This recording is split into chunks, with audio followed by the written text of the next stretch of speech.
I think we're live in the building. Shout out to everybody in the building. What's happening? What's happening? Okay. Peace, peace. How's my audio?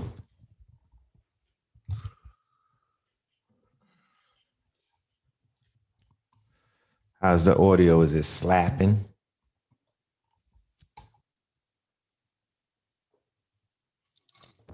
To this day, to this day.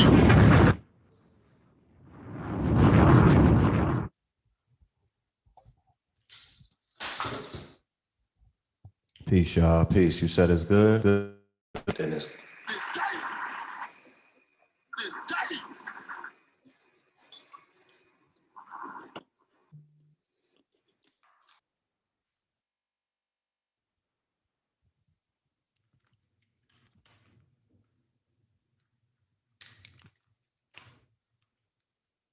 yes, indeed. Yes, indeed. Yes, indeed. It's okay. Turn this thing feedback. Oh, Lord have mercy. We don't do feedback, my friend. Oh. To this day, to this day. Okay, we loud and clear. All right, all right, all right. All right. So without any further ado, welcome to another episode of Melanin Mondays. You are now rocking with the best. Yes, this is your brother Red Pill in the building, reporting live and direct. All right. And tonight is going to be a very, very powerful show. We have some brothers in the building. We have some special guests in the building that we're going to be bringing forth. We have announcements that we want to share with you. We have some upcoming events that you cannot miss. All right. You cannot miss. I say that because I always post, upcoming events. Then when I put the flyer up, it'd be like, no, you don't get that much response. Then when I put the pictures up, when I pull up to a spot, then I keep getting inboxes and everybody be like, oh, you was in my town. Oh, I didn't know. I'm like, you was in the YouTube. I remember you being in the YouTube when I was, I had the flyer and I was talking about it in the beginning and in the end. So I gotta really, emboss upon because it's so much stuff going on in people's lives. You can't expect everybody to remember everything. So I have to be very proactive when it comes to promoting what it is that we're doing and whatnot. Because at the end of the day, the events that we're doing, when we pop out and when we do shit, that's for the people, man. That's really the most important thing to really, impress upon y'all is that we are out here doing this shit for y'all. We are out here bringing information to different cities and whatnot because we get asked to do that. You know what I mean? We get booked to come and bring the people the information and, to teach these lessons and whatnot. So, I'm doing my part. You know what I mean? I'm doing my end of the bargain. I would definitely want the family to do their end of the bargain. So, first and foremost, for anybody that's in the Richmond, Virginia area, right? Let's just get this shit right out the way. For anybody that's in the Richmond, Virginia area, for anybody that's in VA, I'm talking about, we are going to be in Virginia. We are going to be in Virginia. Me and the good brother Blue Pill will be in VA August the 17th. Let me get the flyer. Let me pull the flyer up so I could post it and whatnot. It's going to be a movie. You know what I'm saying? We are doing the Facts Initiative and the Pillars Prophecy on the 19th. of August, which is a Friday. And the whole show, we're going to have music, we're going to have food, we're going to have entertainment, we're going to have Sauce Guard in the building. It's going to be hosted by my good brother, Sir Bay. We bringing on a sister. She's going to be performing, Sister Sacred Vibes. It's going to be a whole movie and it's affordable. So for the brothers and sisters that have been asking us to come to Virginia, we pulling up. We going to be in the building. You know what I'm talking about? We're going to be in the building. I promise you. You know what I'm saying? This one is for the record books. All right. Shout out to my VA family. Shout out to my DMV family. Everybody in the building. And the week before that, we're gonna be doing something at our new spot. We have a new venue in Atlanta. Me and Blue Pill just opened up our lounge. We just had our grand opening Thursday, and then that was a success. That was a smash. So we're gonna be doing Melanin. We're gonna be doing Mondays. We're doing a Monday lecture called When in Rome. This is on the Lionsgate, August the 8th.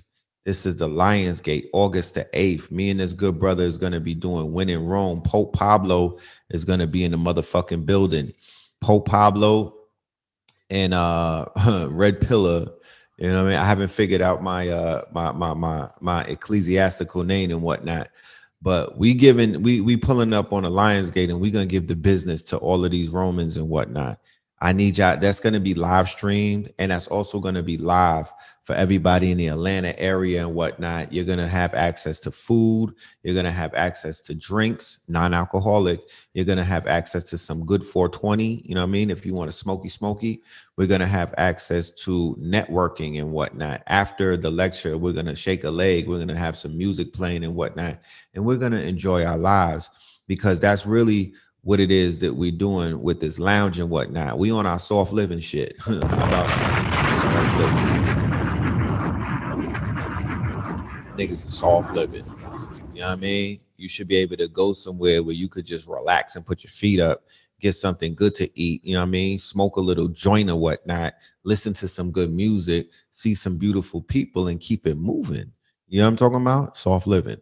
So that's going to be coming up Monday. This is Monday today. This is the first. So next Monday on the 8th, me and Blue Pill at the hours of 7 p.m. I'm gonna do it because I don't want to be in there to like the morning and whatnot. We're gonna start at 7 p.m. We're gonna be broadcasting live on Zoom. This is not gonna be a Melanin Monday and whatnot. This is going to be a paid lecture, and me and Blue Pill are going to be doing it on August the 8th. If you're a live stream, if you get the live stream, you'll be in the venue with us. You'll get to see the venue. You'll get to see the people in the venue. You'll be able to pull up with us on live and whatnot. But if you're in the building, if you're in Atlanta, we want you to pull up. You're going to be served food. You're going to have something to drink.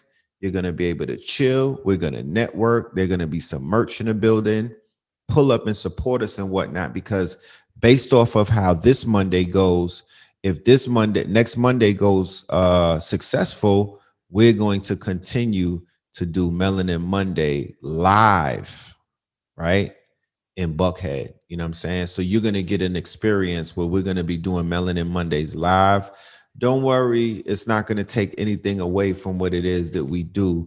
This little personal thing that we have on, between us with Melanin Mondays.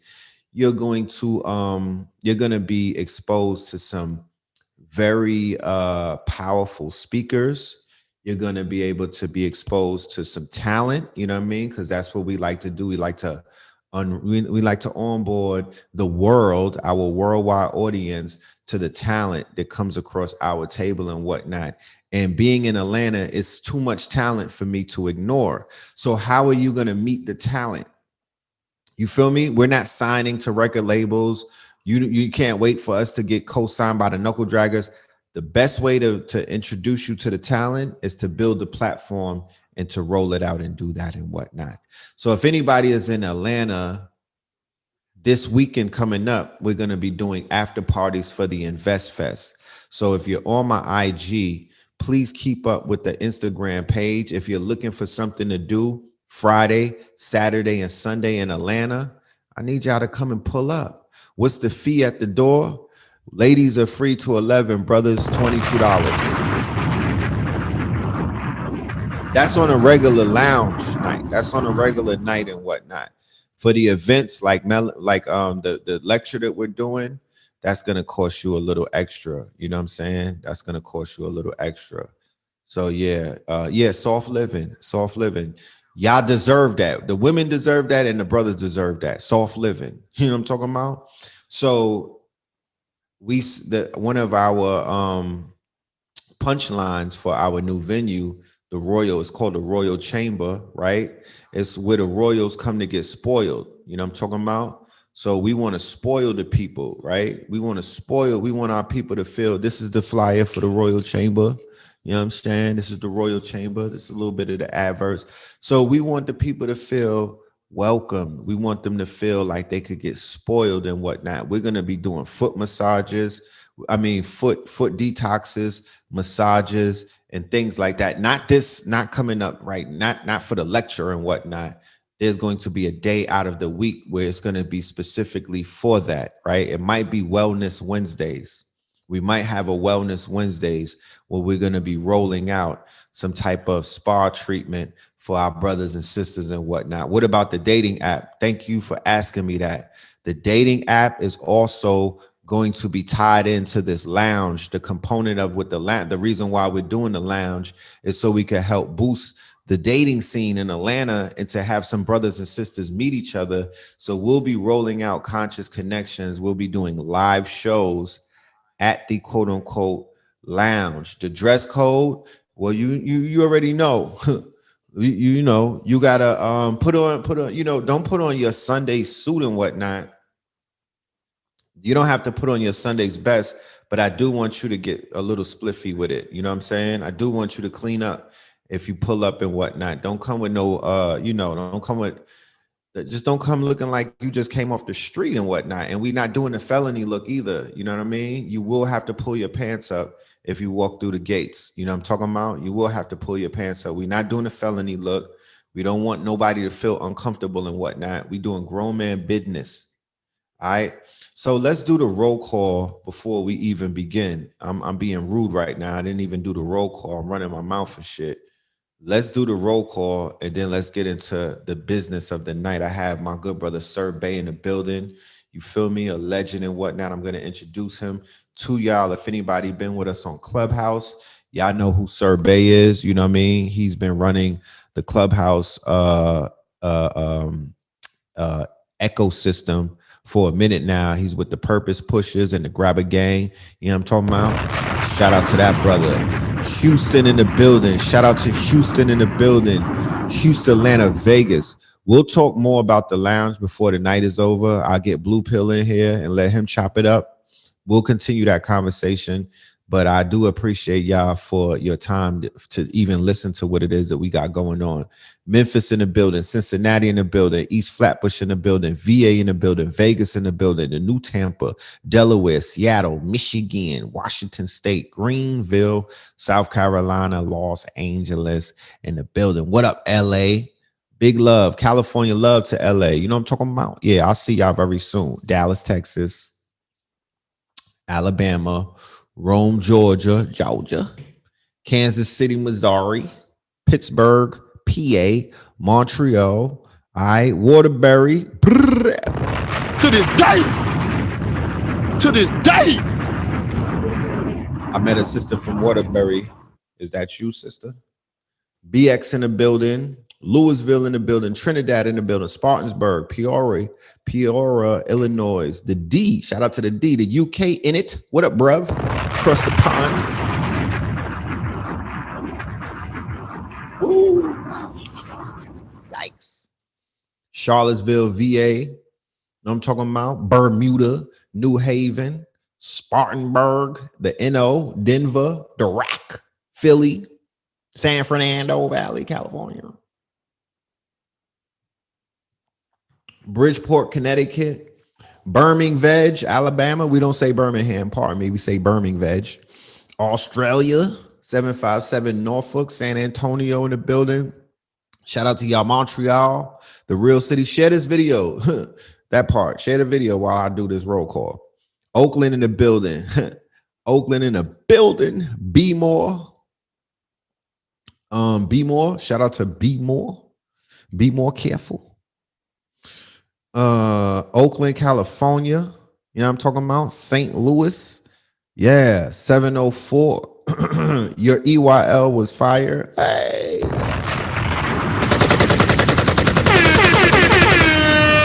We're going to talk about that briefly as well. The Earn Your Leisure episode that I just did this weekend with the good brother, 19 Keys and whatnot. Yeah, one for the record books. I wish I did a watch party. I should have did a watch party. But it was one of, you know, I had some family shit that I had to take care of. It was my anniversary. So, you know, FYI. But I wasn't able to do the watch party, but I watched it, you know what I mean? I was able to watch it with the wifey and whatnot. And it was a dope episode. Here I go right there with the brother 19 Keys. If you go to Earn Your Leisure, it's the latest episode that they got up there. I think it's at like 60,000 and shit. You know, if it go viral, it go viral. If it doesn't, it's all good. You know, the message was out. You know what I mean? I just want as many people who need to get the information to get it. You know what I mean?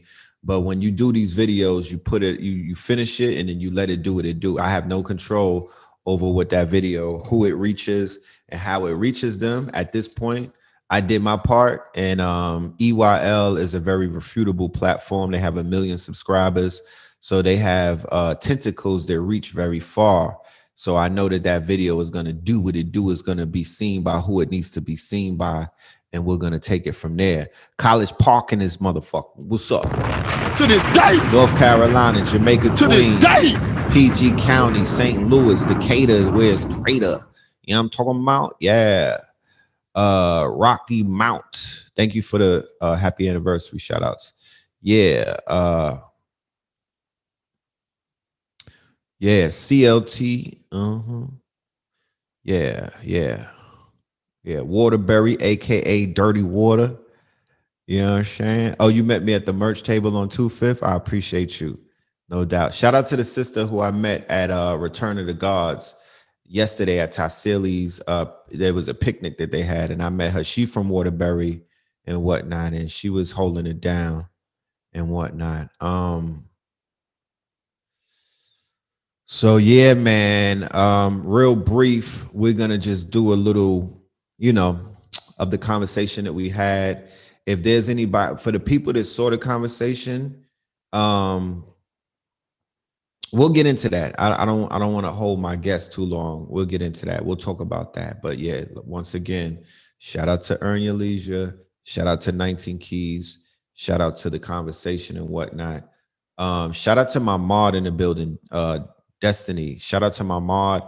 As you can see, we're on Zoom, so we're not doing the ticker tape thing that we were doing on StreamYard and whatnot. So whatever she puts in the chat room, that will be basically, you know, instead of me putting it on the screen, she'll be able to put the information on the thing, like my IG or my Cash App or whatever website I might be talking about, like KTL University, where you could go buy tickets for the Win in Rome this coming up next week, Monday. That's me and Blue Pill, Win in Rome. That's part of a series that we've been doing. You know what I mean? This series that we've been doing, Win in Rome, we started it in 2017, I believe.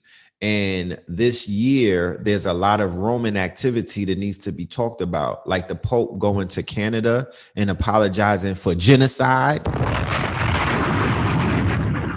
I know you happy ass Christians out there, you Roman Catholics and whatnot. You couldn't imagine the church being responsible for genocide now, can you? You know what I mean? Like, I know that was a shocker. Yeah, right. So, you know, the Georgia Guidestones, them shits fell down.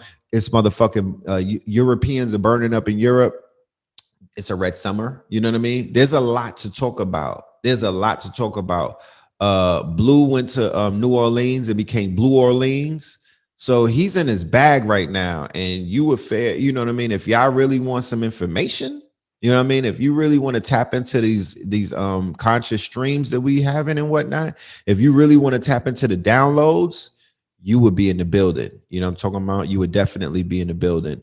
So that's KTL University. You feel me? Tap in and get your tickets and whatnot. And like I said, we will be doing a live on Monday, next Monday, the 8th. We'll be doing a live lecture at our lounge in Buckhead, which is 49 Bennett Street. And the name of the lounge is called the Royal Chamber. Okay, the Royal Chamber, right? And that'll start at 8 p.m. Eastern and whatnot. No, 7 p.m. Eastern. The doors will open up. More than likely, we'll start the broadcast about 8 o'clock. You feel me? You know, everybody got to get comfortable and whatnot. We got to feed our guests. You know what I'm saying? We got to make them feel comfortable. We might have to light them up and whatnot. And then we're going to get to it.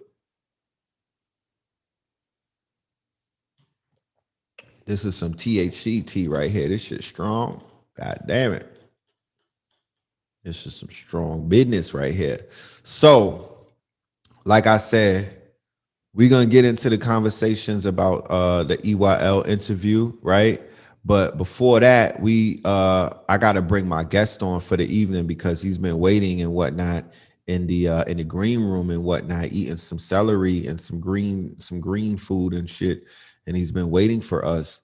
So I need to go ahead and pull my good brother up. All right. So without any further ado, I present to you our good brother, all right, my good brother from another mother who's been putting in mad work and whatnot, a purpose pusher who's on his purpose, on his grind, on his dean. You know what I'm talking about? Doing what it doing, whatnot. One of the young guys that's out there, my good brother, Sir Bay in the building. What's really good? To this day. To this day. Yeah, hit that like button and all that other shit. You know what I'm talking about? Yeah, Sir Bay in the building. Are you here with us? All right. I have to let him get his camera ready. If you there, brother, unmute your microphone and just turn your camera on. If you don't mind.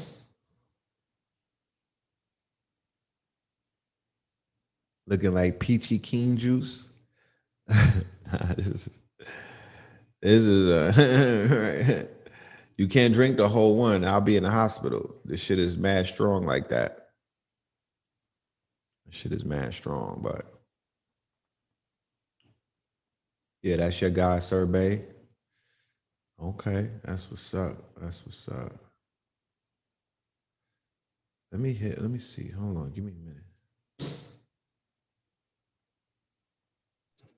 You thought Houston was my second home? Yeah, Houston is my second. What did I say somewhere else was my second home? What's going on?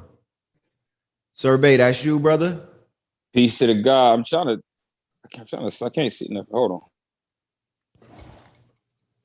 Peace to the God. What's really good? How you doing? Peace to the God. Can you hear me? I can hear you loud and clear. Yes, indeed. Your audio is good. All right, I'm trying to figure out my visual. Can y'all see me? Did you see the camera icon?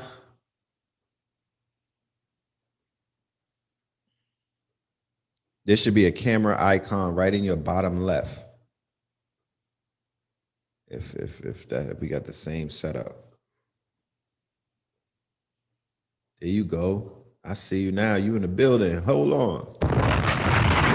My guy. Okay, so introduce yourself to the audience that we have here on Melanin Monday. I don't want to be under the assumption that every single person knows you and they be on Clubhouse with us.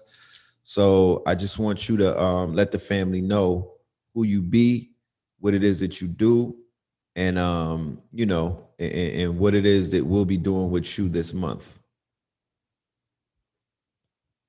I can't. Your phone on mute. I can't hear you. All right, can you hear me?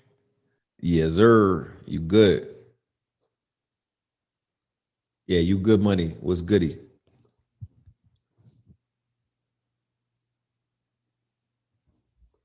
Now your thing is muted again. Why I keep muting like that? Let me unmute you.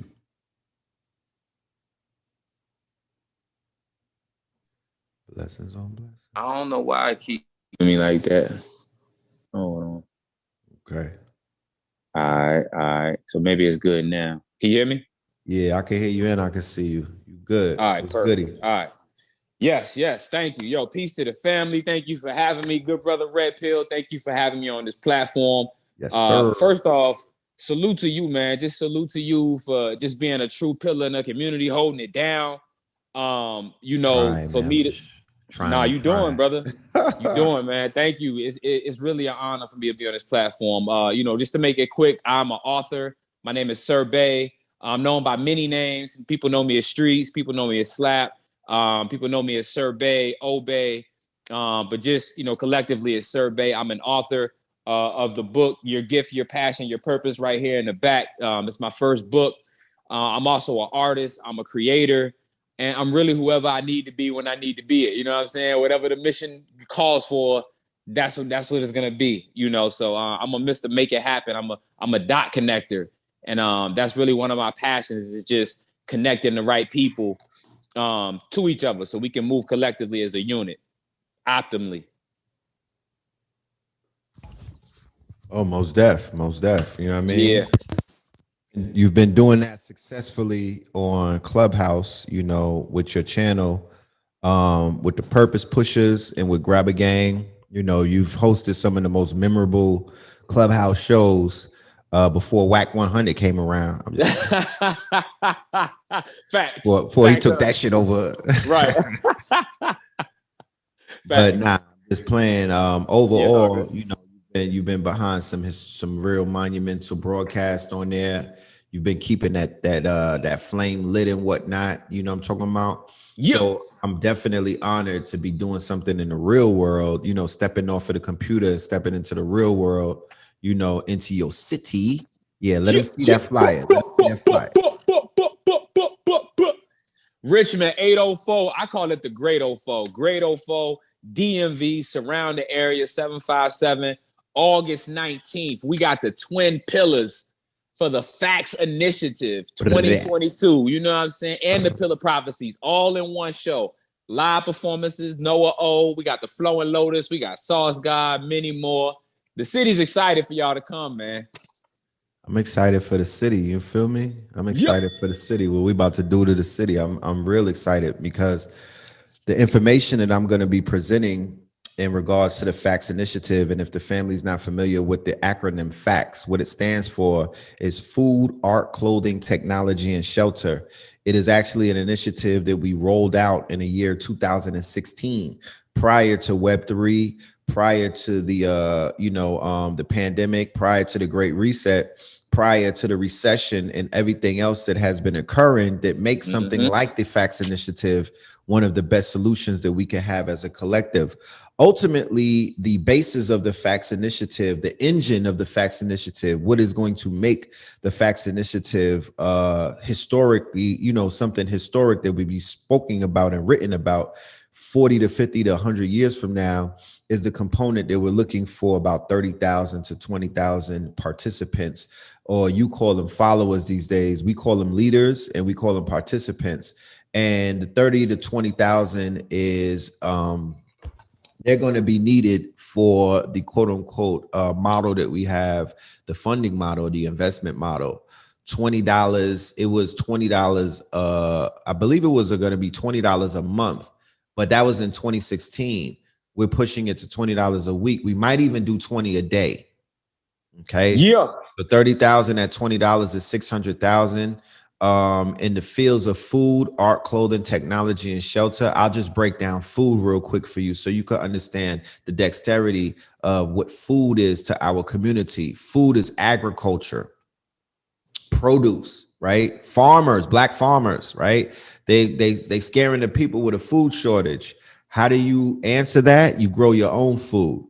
They're scaring people with food shortages, talking about some shit in Ukraine. But we got black farmers out here that are struggling to sell their motherfucking watermelons to you and whatnot. Facts. You dig what I'm saying? They're being ignored. Biden and them, they shitted on the black farmers and gave the European farmers billions of dollars in aid and then cut out the black farmers. So we're actually coming to their rescue. They need us. We have heirloom. We have farmers with heirloom seeds. We have farmers with black gold who know how to fertilize the soil and whatnot. You know what I'm talking about? Facts only. Facts only. Food is also horticulture, right? Hemp, marijuana, the marijuana industry. I just came from LA. The shit is crazy. Popping out in LA. Heaven, It's heaven out there. Lord, Shout out that to LA. moist. I had so much weed, I had to get that shit back before I left. Wow. I was like, yeah, no mas. I'm not going to the airport with all this. I was giving weed out dead ass. Like I was Santa Claus. Facts. No, it's like that out there, bro. It's like that. Yo, the whole culture, you know what I'm saying? We're in an electrified age. As you've been teaching over the years, bro, you know, we have the opportunity now to, you know, really live the life you want to live based off of your interests, because it's all available to you. And a lot of people just don't have the information. A lot of people don't have the network. So when you have brothers like yourself, brothers like your brother, myself, the list goes on, man. We're connecting the dots because ultimately we're trailblazing. We're creating it as we go. And that's why it can be so difficult for a lot of people, because there's no model or schematic for them to base it off of, because you're creating it as you go. Yes, indeed. And you just, you know, you must have something magical or spiritual with you, because the minute you mentioned Blue's name, he popped up. So he on some Candyman shit. Without any further ado, I want to open up the line. All right. I want to open up the line to the other half of the twin pillars. You know what I'm talking about? My brother, your brother, none other than Blue Pillar 44 in the building. To this day. To this day. Give that man a minute to get himself together. I know he's at the lounge doing business. So I did open up his line, so he will be with us. So let me know when you in the building, Blue Pillar. The lounge is fire, man. I've been seeing clips from IG, man. That's what I'm talking about. The edutainment. We need these spaces to bring the youth them and teach them, you know, in their element, in our element. You know what I mean? Merge it together. My brother bought some teenagers from his camp, right? He was doing summer. He was a counselor at a summer camp and whatnot. And he brought the you know, he was like, you know, throughout the whole time of you know, summer camp, the youth was kind of lukewarm. You know how they are. They in their phone and shit. You feel me? You know, they like whatever. Okay, you know, they ain't paying attention. They looking for the Maybachs. But the minute he brought them to the club, he said, eyes lit up. Eyes lit up. They wanted to be friendly now. Hey, Uncle Blue, sir. You know, when the little niggas be like, sir, excuse me, sir. Like, don't be sirring me, nigga. I'm not that old. Facts. You know what I'm saying? Ain't your grandparents. They call me by my name. I'm not even your uncle. Stop that. Facts. But they were pleasantly impressed, right? They were like, yeah, this is what I'm talking about. The minute you hear you say some shit like that you've been doing wrong the whole time. It's this what I'm talking. That's what I'm talking about. Facts. Now you gotta edutainment. Now it's time to edutain them, right? Like now, all right. So boom, we in the club. Do you want to hear one of your songs played? All right, it can't have no profanity, and you can't be sleeping with your man's girlfriend, and there's no drilling. That's right. No drilling, no drilling, no opkin. We want an anthem. You know what I'm talking about? We want an anthem. Right. We want an anthem for the youth. You got a challenge. I got 500 for one of y'all to make an anthem. Let's go. Same way that they dangle carrots in front of the, you know, it's not rocket science why we have a proliferation of negative, you know, creativity out there. Deaf culture. It's no question why it is. I just saw an interview with Mason Better, right? Pastor Mace, and I confronted him about this on Clubhouse in 2020 in December and whatnot. I didn't confront him like I ran down on him and whatnot. I just was like, Mace, is it true that you signed a motherfucking did you sign Fabio Foreign, the progenitor of Demon Time? Right, facts. Pastor Mace. Look, Pastor Mace. Facts. Sir, I call this nigga sir. Is it true that you fucking did you get a fucking finder's fee for bringing in the Crips, my nigga? That was you? That was you, Pastor Mace? Facts only. He was like, yes. Yup. And I'm getting paid off of that shit now. Right now. Wow. You see how the game worked though? That's like Imam fucking Akbar. You know what I mean? That's like it's like a rapper turning into a fucking imam. I'm an imam. Allah save me. And I'm signing fucking I'm signing Black China to a porn deal. Facts, bro. It's an energetic hypocrisy. We deal with it on a daily. We energize, we invest, we pay attention, we give value to the things that we say we don't want, or we say is a problem, or we say is degenerative to our culture. But but behind the scene, we're the ones that are funneling the money, we're undercutting, and we're like, hey, if we're not gonna fix it, we might as well join them type situation and get in the line. So Kendrick Lamar said that he was the biggest hypocrite, right? In that song. Mm-hmm. Whoa, like Mason Betha, as much as people might want to nail him to a cross for being a hypocrite, he represents the dysfunction and the double talk of our community, bro. Yeah. You can't single him out for being a fucking hypocrite. He represents the double talk and the double walk. What they call W.E.B. Du Bois called it double consciousness. That's right, double consciousness. He said every African suffers from that, or every African American suffers from that. And I call it also code switching. Mm-hmm. Now, when they hear code switching, oh shit, you got the purple tape in the background. Hold on. To this day. 25. To this day. It's the anniversary for the purple tape today. And you know what's crazy, Red? Ray actually signed this. Man. I gotta get this joint, in case, man. Shout out to the God. Shout out to the God. Yes, sir. That's my people's, man. So yeah, he's a legend. You know what I mean? I'm gonna give you a hood story, but I don't want to say it on the live and whatnot. Got you. You know, this was fuck that. You can't judge me because this was the 90s. This was the late 90s. I was with one of my brethrens, Disco, right? Rest in peace. And we was downtown Brooklyn and whatnot. And Raekwon was out there and shit. We seen Raekwon outside the sneaker store. And I forgot what happened.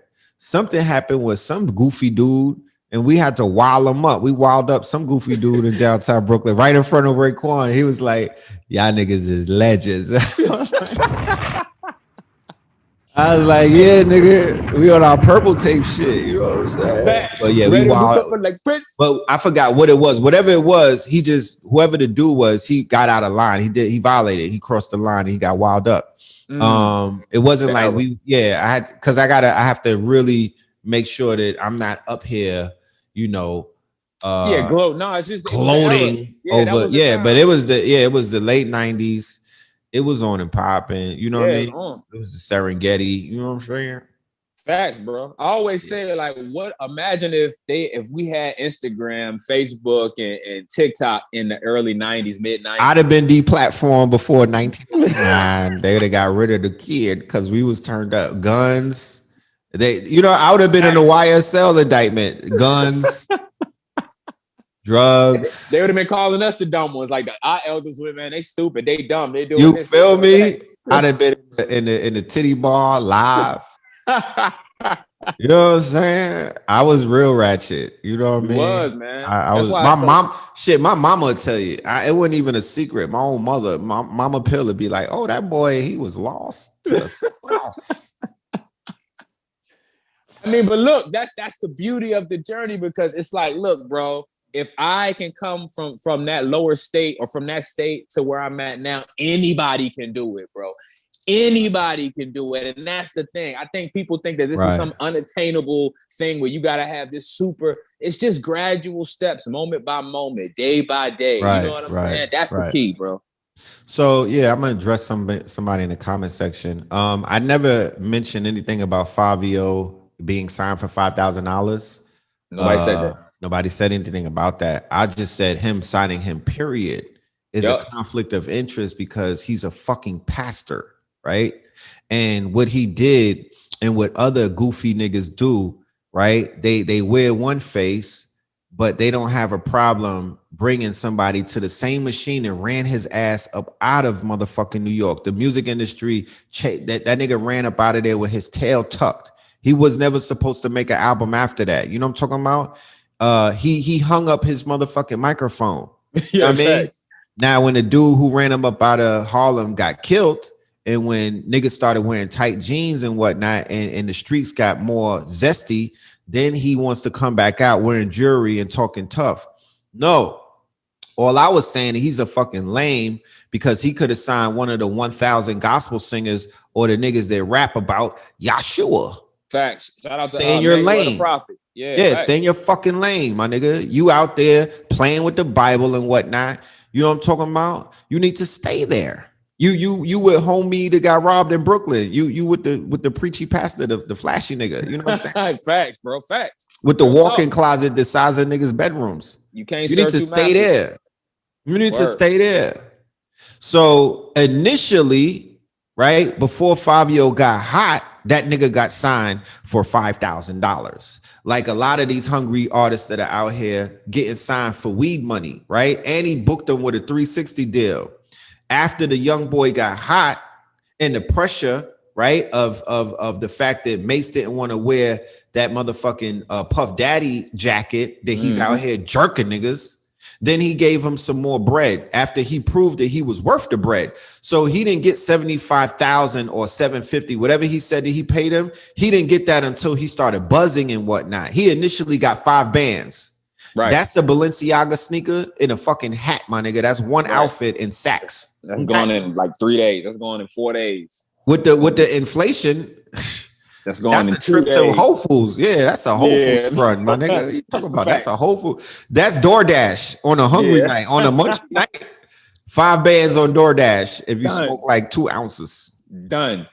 Yeah, but no, cats be hungry though. That's what it is. It's this Hunger Games paradigm that's been set up where, you know, a lot of these young cats are in a situation where they're like, yo, I already am at the crossroads where it's like life or death. I've already decided that I'm ready to die trying to do this, or I'm not going to die here. So they willing to go, and the first thing that come, they're going to grab it. You know what I'm saying? Because like they feel like, all right, I'm going to get this, and that's going to take me to the next level. All right, so boom. This weekend was Return of the Gods, right? Right. About a month ago, we got contacted by Sister Kateria Knowles and her sister Herb Alchemist, and they was like, yo, we want Red and Blue to be celebrity judges. Yeah, mama, I made it. Yeah, word. I'm a fucking celebrity judge now. Salute to the gods. You ain't got the answers, man. You ain't got the answers. So me, Lord Jamal, and Blue Pill, and they like, yo, you and Lord Jamal, y'all look like y'all twin brothers. I told Lord Jamal, that's crazy. When I just came from LA, I'm like, fam, I was in LA around millionaires, and they hit me to the game and whatnot. So I'm like, nigga, let's go ahead and write your life story. I'll play a younger you. Let's get to the bag. They said we got the same nose and shit.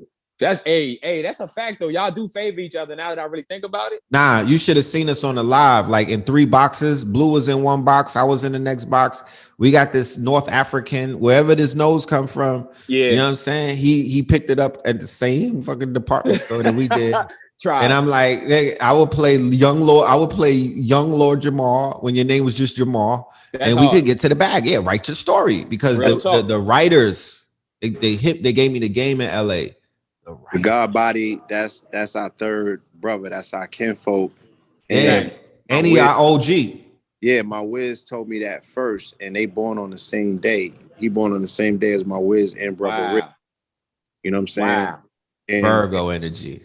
Yeah, the God, you know, played an instrumental role in lending sonics that formulated form and matter, right? That was able to put in pieces of our character in place. When the music of Brand Nubian, specifically Grand Poobah first, right? Because he had a paternal energy. He had a Poobah. A Poobah is a father. Right. He was the big homie for real. Yeah, a Poobah's a father. So Grand Poobah, he was always, you know what I'm saying? He was a young old nigga. Yeah, right. Facts. So he just had that wise wisdom, that spirit about him you know, there was this everlasting where you like, yo, this is the OG of OGs. You feel me? Word up. Even at whatever age he was at that time, he probably was in his 20s. He still look older though. Fact. He look more wise. He was the OG. He was the OG of that group. He was the OG of the OGs at that time. He was the OG God body. You feel me? And that's exactly who he's grown into. Um, and and we've grown to do it full circle because when he sees us, he say he returns the favor because he's like, yo, y'all helping me raise my seeds with y'all information. Word up. I'm Word like, up. Right. He like his seeds coming to him about red and blue. Word up. Yes, he's like, yo, y'all out here raising my seeds up for me. I got to salute. I'm like, God, but you raised us. Salute. 360, God. 360, yo. I even told Grand Pooba, look, Grand Pooba came up to us on 125th Street. About Grand Pooba, bro. Oh. Yeah, you talking about him right now. Oh, you talking about Grand Pooba specific. All right, cool. Yeah, I'm saying Grand Pooba. That's the experience we had with the OG first and foremost, Grand Pooba, because I knew Grand Pooba before I knew Brand Nubian, because Video Music Box used to play Grand Pooba music when he was an artist himself, when he was a solo artist.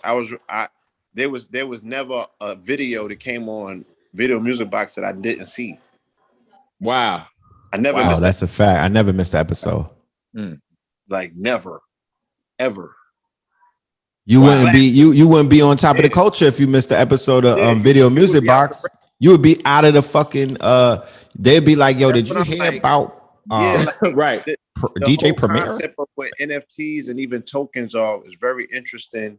And think about how much it would have played back in the days when hip hop was really a collectible sport. You know what I'm saying? When you had changed the world. Cassette tapes, right? But you have cassette tapes and you got to clip out the thing on the back to collect that. To be like, nah, I was there.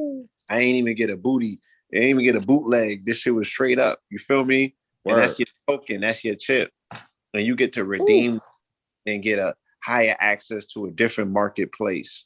And then you got crazy. Like receipts to be like, nah, nigga, I went to Hammerstein Ballroom. I was there for the 9/11 benefit relief concert with Jay-Z when he had no jewels on and he was somewhat shaken because he still had to perform Takeover. Bars. And it was journalists like only me in the front row knowing that there was a synergistic relationship to the resonant frequency that was created when he shook the concrete by dropping the same day as 9/11 and dissing the guard MC of the city, knowing damn well that was blasphemous. Right. There's a documentary on Showtime for Video Music Box with Ralph McDaniels, because people think we talking about the box and whatnot. That shit that you could call in. Nah, fam. No, Video Music Box. Video Music Box with Ralph McDaniels. The knockoff was the box. They try to run with their marketing and they did. And go commercial. The original idea, the original concept was on public access TV in New York City, and it was called the Music Box. It came on 3 p.m. or on UA7. On like public access shit.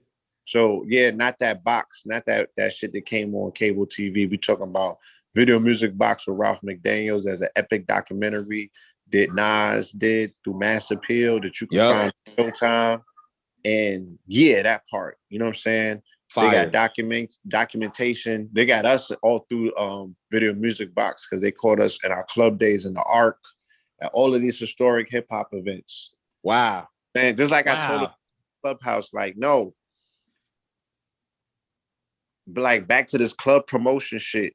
We was freestyle promoting way back in the we seriously promoted in the 2000s, in the early 2000s, but in the 90s, I was just putting up the bread. I wasn't like the promoter. I would say that's a good concept, and we was going on stings and getting the bread to make those type of shows happen. Right. That's like a executive producer of a movie. I wasn't the actor or the director, but I put the bread up. That's right. So I had put the bread up for a concert in Brooklyn where we brought Jay-Z in. We was supposed to get Mace because Mace was hotter than Jay at the time. Mace was the number one option to get. This was for my brother Poop Man, he rest in peace. This was for his May he rise in power. This was for his born day. He wanted Mace first, and Mace had committed. Shout out to my dude Sean, right? P Diddy, we call him Sean Diddy, right? He had put that together. That was his man. He from Harlem and shit. So he had booked Mace, and then Mace pulled out at the last minute. I think he had put a single out like the weekend before that. His shit had got, he was boiling hot or whatever single that was, and he had to make a run. So son gave him a you know what I'm saying? But he had put him in contact. And so he went through Adolfo, which is Adolfo was Poop Man's right-hand man.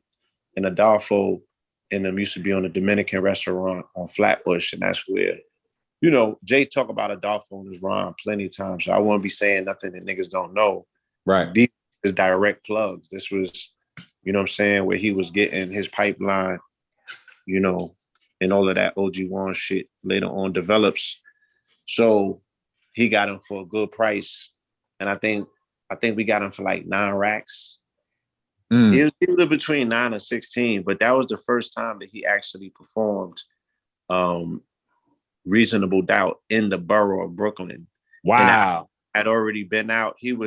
And that was the first time that he performed those 2 tracks from the next album, the shit about Wendy Williams' Questions and Imaginary Players. The very first and that he ever unveiled those songs was on stage at that concert that we booked him in Brooklyn in the hood. Wow. In all Anna. You know what I'm saying? Wow. You can't make that up, bro. You know, actually, they saying that's when he dissed Mace. He dissed Mace on that song. Yeah, that was a Mace diss. Yeah, it's a Mace diss, right? So, you know, backstage chopping it up with the homie. But this is like, I had already known him from the street by that time. Like, you know, I knew the nigga when he used to move around. You feel me? And he knew us, you know, and we knew a lot of the same people. And I remember standing next to him in Rose Castle, you know, after his Reasonable Doubt came on. I went to a party in Rose Castle where all of the top gangsters in Brooklyn was at. And them niggas had a shootout. It was Scooter, Tut, Haitian Jack. I mean, you know, all of the top. And this is when niggas was Rose Castle, you had to come in suit and tie. Nigga, that shit sound like World War III outside. They laid on somebody and just let them have it. But son always had that instinct. He got the fuck up out of there like a split second before shit jumped off. And he would always be instinctual like that. Like son was quiet, very observant.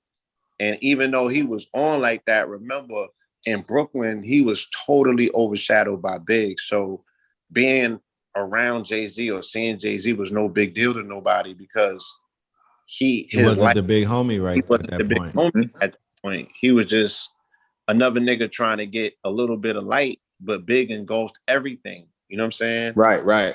And even he was taking Nas light at that time, which weakened his immune system to allow Jay-Z to do the unfathomable. Feel me? No. Word. Jay did the unfathomable after Big died, bro. No, after Big died, he laid in wait and saw the weakness. Because them niggas had a secret war, and that came out after the fact. The people that know kicking the door, waving the 4-4 was about Nas. Right. Shots. And now feel that later on. In Godson album. Yeah. Let's reset the room. Chip. Let's reset the room and let the family know that are just coming in what it is that we'll be doing coming up August the 19th, monumentally, you know, pulling up to our good brothers in Virginia. It's been a minute since we tapped into the Virginia wave and whatnot. Yeah, shout out to the VA family, man. Really look forward, huh? I said, oh, man. Yeah. Some big things happen. Yeah, show them the flyer. Look, August 19th. Look, Broad Street, Black Iris Gallery. We got you guys set up at a dope art gallery right here in Richmond. We're doing it August the 19th. The Facts Initiative 2022. We doing and the Pillar Prophecies. You guys are getting 2 phenomenal lectures in one place in one night. And it's crazy because I actually met Red and Blue at the first Facts Initiative in Norfolk, and Red reminded me of that. I'm like, wow, it's just cosmic timing, and like the timing is aligned right now because the situation that we're in from the last time, there's so many people who became entrepreneurs. There's so many people who got new ideas and tried new things just from learning the information from you guys the first time. So bringing it right back to the 804 August 19th. Tickets on sale now. Red, you got the link in the comments for the people so they can buy the tickets? No, I'm gonna need the link because this I'm on Zoom versus StreamYard. It's set up differently and whatnot. If my mod is in the building, shout out to Destiny. I'm gonna have her post it. Matter of fact, text me the link. I'm gonna post it right now. Yeah, I'll post it. I'll pin it and whatnot. So yeah, man, we will be out there in Virginia dropping the Facts Initiative and the Pillar Prophecies. Like Survey said, when we came through years ago and whatnot, the intention of building that was the intention of what it is that we did. We were like, you know what, we're gonna drop these seeds and whatnot and let it basically grow. We're gonna let these trees grow. We're gonna let the fruits are gonna bear from the tree. So the initiative is something that is not going to happen overnight. This initiative is not an overnight initiative. This initiative was something that initially had years on it, right? We didn't know what the future held, but we were like, yo, when people get this information, it's going to take them a few years to get their shit together and whatnot and figure things out. And here we are in 2022. We'll be making our return to Virginia to have that conversation and to see what and to see the results of what the information, to see how these seeds have bore fruit and whatnot. Yeah, man. Did you send that? You sent it? Yeah, I just sent it to you. You guys send your text and I sent it to your individual text. Absolutely. The city is lit. The city is excited. I didn't know you guys been here before, so I'm late. I thought this was your first time. You guys been here already. So we got Sauce Guy coming out from Memphis. And like the brother just said, man, it's going to be a masterful lecture, man. It's going to be informative. We're going to be touching on everything over and under the sun for the people. Get your tickets now. If you can't come physically, you can get the live stream tickets. So you don't have to be in Virginia to join us. You can live stream. The link for that will be associated with the tickets once you buy the ticket. So live stream or physically, you can join us. It's going to be a powerful event. We turning up. Let's get it. Yes, indeed. I dropped the link. It's pinned. It's in the chat room. It's an Eventbrite link for everybody that wants to pull up. Very affordable, by the way. You know what I mean? Very affordable. Extremely affordable. You know what I mean? You almost getting a bargain deal. So in this inflation and whatnot, we being mindful of that as well. And this is going to be something that y'all will definitely walk away from. Pull up, show the vendors some love. School is coming back and whatnot. Go shopping, spend your black dollar and whatnot. Show the vendors some love. The whole conversation that night is going to be about us empowering each other. So if that's not the wave that you're on, if that's not the frequency that you're on, you might not want to pull up. But if you're on a frequency of solutions, if you want to network, if you live in Virginia, if you live in the different counties of Virginia and you wanted to meet a conscious network and whatnot, this is what these events primarily are for. It's not really because when me and Blue tap out and when we go back to where we came from, y'all are still going to be in Virginia and whatnot with shit that y'all have to do. So it would benefit everybody to network. I'm going to make sure when I get up there that I tell everyone in the audience and whatnot, it's time to turn around and share some information. I might even pass the microphone around just to see who we have in the audience and whatnot, because that's something that I've always done. Quality of membership and the fact that the answers that we're looking for is sometimes right in front of us. Yeah, right. Better know we got to communicate to know who's who and whatnot. So we will be doing that and whatnot. Blue, can you tap into some of the pillar prophecies, things that we've been building on over the years that we're going to be sharing with the family? Yeah. In particular, our Win in Rome series, evidence that the fall of Rome is taking place in front of us in real time. We'll bring the receipts, you know what I mean? And I'll even show you how you can participate. And word up. And there's no better propitious time. We're literally being brought to Virginia during the anniversary of Charlottesville, which puts us on a 5-year anniversary mark, which aligns us to the time when the total solar eclipse took place on August 20th or 21st of 2017. Yeah. And, that is when a lot of what we're experiencing now was initiated and inaugurated. And it was biblical and it was cosmic. And I observed it and I participated in a lot of that energy being moved, calling forward, being a fulcrum of channel. You know what I'm saying? That day was crazy on Mount Shasta. We did a whole retreat, preparing for rituals, setting up and positioning yourself properly on the top of mountains to catch that form of light that's coming for the download, running with that touchdown, you know what I'm saying, and getting it done. I was everywhere where I needed to be at every moment that I needed to be there. Facts. So, that's what we coming with. We showing you what has been done, how it's been done, how you could do it yourself. This is not just for you to sit there, gawk and look at us, or for you to even, buy into what's being told to you. But again, if you can't see the God in me, how can you possibly see it in you? Give you an opportunity to redeem yourself from fate, fear, uncertainty, and doubt. Remove the FUD, you know what I'm saying? And start sparking it up like it's bud. You got a God inside of you that's crying to come out. And,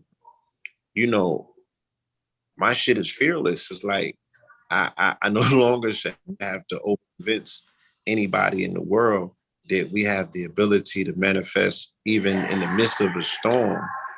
You know what I'm saying? Just with the ability of the word to speak and so mote it be.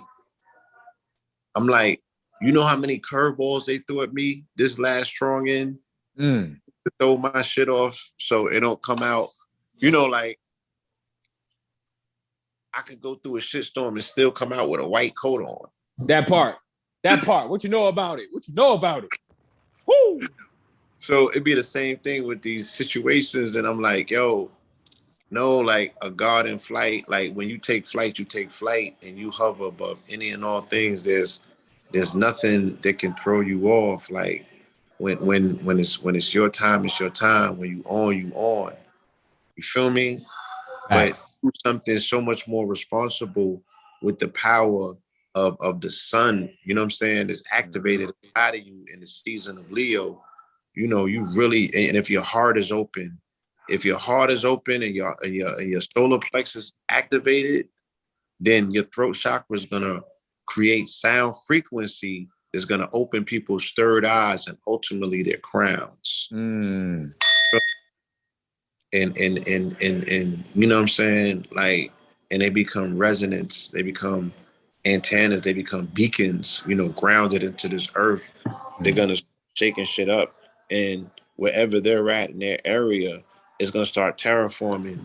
And then little niggas gonna get on TikTok and start telling you the shit that you've been teaching for 30 years. They be like, oh, listen to me, little nigga.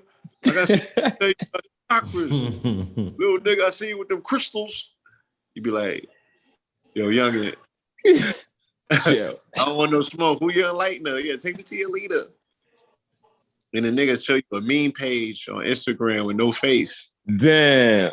They be like, yeah, this nigga's the best teacher out. That's my master teacher. It's a meme page. Master Bot. Yeah, Master Bot. You niggas different. Master Splinter. Come on. Master Splinter. Y'all different. These are niggas that's in the underworld. The internet is the underworld. It's a word up. Nah, but the young boys, I ain't gonna lie, Blue. The TikTokers. Niggas be spitting. Oh yeah, you can learn. Hey, look, I ain't gonna hold you. TikTok. I thought I was like boycotting TikTok. I'm never getting on TikTok. I'm like, I ain't never dancing. I got on. I'm learning something every day.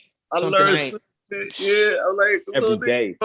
Shit about some shit I thought that I knew. I shut the fuck up. I'm trying to tell you. I'm not gonna shit on Clubhouse at all, right? I'm not gonna do that because Clubhouse has given us some memorable moments. But them TikTok niggas is killing Clubhouse. Yeah. Nah, it's in it. Clubhouse was lit. Clubhouse was lit. See, this is a perfect example because Clubhouse was lit when it was private membership. Remember when you had to get an invite to Clubhouse? And that's to go to show people there's more quality in membership. And this is where things are going financially. You know, membership-based private. You know what I mean? I'm literally in the social club right now having this meeting about private membership.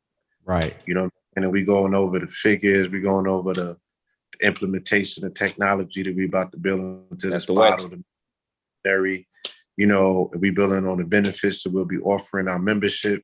You know what I'm saying? And we really seeing, you know, with core membership, you know, and people who are the initial investors, the believers, you know what I'm saying, the seeders, you know, those people who grab the 50 oarmen who row the boat, you know what I'm saying? Right. You know, those people are so monumental, you know, and they're gonna receive so much benefit, you know what I'm saying, from initially, feel me, like making that move. Right, it's an investment. Where value lies. That's right. And can't even equate the value that's being offered with the fiat that you got. You know what I'm saying? You will be looking to get rid of that to level up to something that's gonna actually redeem you and save your life. So we no longer should be overzealous, you know what I'm saying, attempts to overselling life. F sells. So they say good dope sells itself, you know. Facts. The shelf. Oh, that's a ball. Facts. How, Sway? It do. It's lit. Bars. Facts, bro. Private membership, bro. Even the place that I'm bringing you is the actual social club. You have to have private membership to get it, and that's where it's going because that's where it's going. Yeah, it's going there. These buildings are being repurposed. A lot of these malls closing down, these strip malls closing down. They got to repurpose these buildings, so it's like private membership where any riffraff can't get in, and it shows you the quality. It's quality over quantity, like you always say, Red. You know. Yeah. There's some deeper benefits to what it is that we're providing with our organization by organizing. Hold on. Damn. I'm going to be speaking about it in October. I'm going to pull a flyer in a minute. I'm opening up for our master teacher, Baba Ajra Kwesi and whatnot in Stone Mountain Village. So the title of my opening thing is Out of Chaos Comes Order. And order, I'm talking about fraternal order. I'm talking about order, the fact that as grown as men, you know what I mean? As grown men and grown women, you know, there's an aspect of us getting to, you know, some grown shit. And, you know, quality of membership is, you know, the order of the day. But, you know, it's that, you know, just the world right now, society, the what's going on outside of our window, it is calling for us to really be serious about, you know, coming together and doing something, you know. But we're not, like I said, I'm not doing handshake deals anymore. I'm not even with the club even with the lounge, I'm not doing it to whereas I'm waiting at the door for somebody to come and support us or to patronize us. I'm tired of doing lectures where I have to sell tickets and wait for people to decide if they want to know. I'm divorcing that business model, and the new model that we'll be moving with is going to be quality of membership and limited membership. I only really need 100 people, and whatever we do, y'all are just going to automatically be ready. If you can't come, then pass it on to somebody who, you know, is one of your sponsors that you sponsor and whatnot. But it's no. No, that part, real talk, because like you said, Ray, my doors is not open for just anybody to walk through. You just can't. We're not accessible like that. You're just not going to be pulling up on us. You know, no, none of that. We're not doing that. I'm not sitting around waiting for people. Oh, I want to come out the house today. No. I'm going to get with 100 people. We're all going to sign our names on a piece of paper. You feel me? We're all going to make an agreement, maybe a smart contract. And we're going to be doing things as a group, as a collective, as an order and whatnot. That's right. We provide benefits. So, you know, it's quality of membership, but, you know, membership has its privileges. So we just not, you know what I mean? Like you're gonna have to be qualified. We're gonna have to vet you. Just not gonna be in a social club and you don't have nothing to socialize about, or That's you're right. not. You know what I'm talking about? Like it's an oxymoron. We didn't create this lounge for people to come and just lounge. That's right. This lounge is not. This is not a hip hop club. This ain't where you come, hold the wall up, and mean mug other men all day and whatnot. That part. Feel me? This ain't that. This ain't a strip club, ain't a booty club. This is not where you come and throw singles and degrade women and and try to dodge the air. Facts. We're not doing that. Nah, we can't. It's over. It's over with. We're dealing with grown-ups, parents, you know what I mean? Family members, people who are married and whatnot, business owners, So the food has to be at a high level. The music has to be at a high frequency. The drinks have to be non-alcoholic because I don't want to deal with nobody's drinking issues inside of my business. You feel me? And the membership have to be high value and of a certain type of quality because that's what we represent. And we in Buckhead. So, we really got to keep the motherfucking bar high. So that's what that's about. We talked about this before, but now it's here. You know what I mean? And now we get to implement many of the things that we have been, building on and incubating over the months and whatnot. So for the talent that's in Atlanta, you will be showcased. I got a whole bunch of people in my circle that's super talented. We built the stage for y'all. We're gonna put you on the stage so you could shine and whatnot. Album releases, video releases, album listenings. You might have a dope ass album. We're gonna be able to fill the joint up and tell you how that shit sounds before you put it out. That's right. You feel me? That's you know what I mean? Yeah, we're gonna be doing all of that. We're gonna have Wellness Wednesdays. Ladies, come and get your feet done. Come and get your feet, put your feet in some water and whatnot. Come and get a massage from a brother with 20 muscles in his hands, not me. To this day. Hey, yo. If I do a massage, it's a premium. How about that? Y'all get into my Pablo massage phase. You feel? Look, Chef Pablo, this nigga wears many hats. Po Pablo. Let's get it. When Pablo the masseuse comes out, The miracle you know what I'm saying? He got them strong hands. He be calisthenics and whatnot. He gonna hit you with the Bruce Lee, Bruce Lipton massage. Well, go ahead. It was licensed at one point. Like my shit was licensed. I got a natural Reiki thing going on, so I got a deadly masseuse touch. You feel me? Yeah, got that chi queued up, ready to go. Yeah. That part. Yeah, I think that's the only reason my lady is with me because of the massages. To this day. To this day. To this day. I'm being used and whatnot. I'm being used. And look, tickets are limited too. I want to let the people know tickets are limited. Speaking of membership, there is a limited amount of tickets for the physical building. So get your tickets in advance. If the tickets don't sell out before the event, there will be more at the door for people who are coming. So if you're coming to the physical venue, tickets are limited. Hit the link, get your tickets now. You can also live stream the event. And Blue and Red are coming to Rich Mound, Virginia. It's a full 360 right on top of these mounds. They talking about these mountains. These brothers done went to Stone Mountain. They done been overseas. These ley lines is all connected. And now they come into Rich Mound 804. Brat. We get on that. We gonna rock that, man. Oh, we gonna rock that, bro. Rich Mound.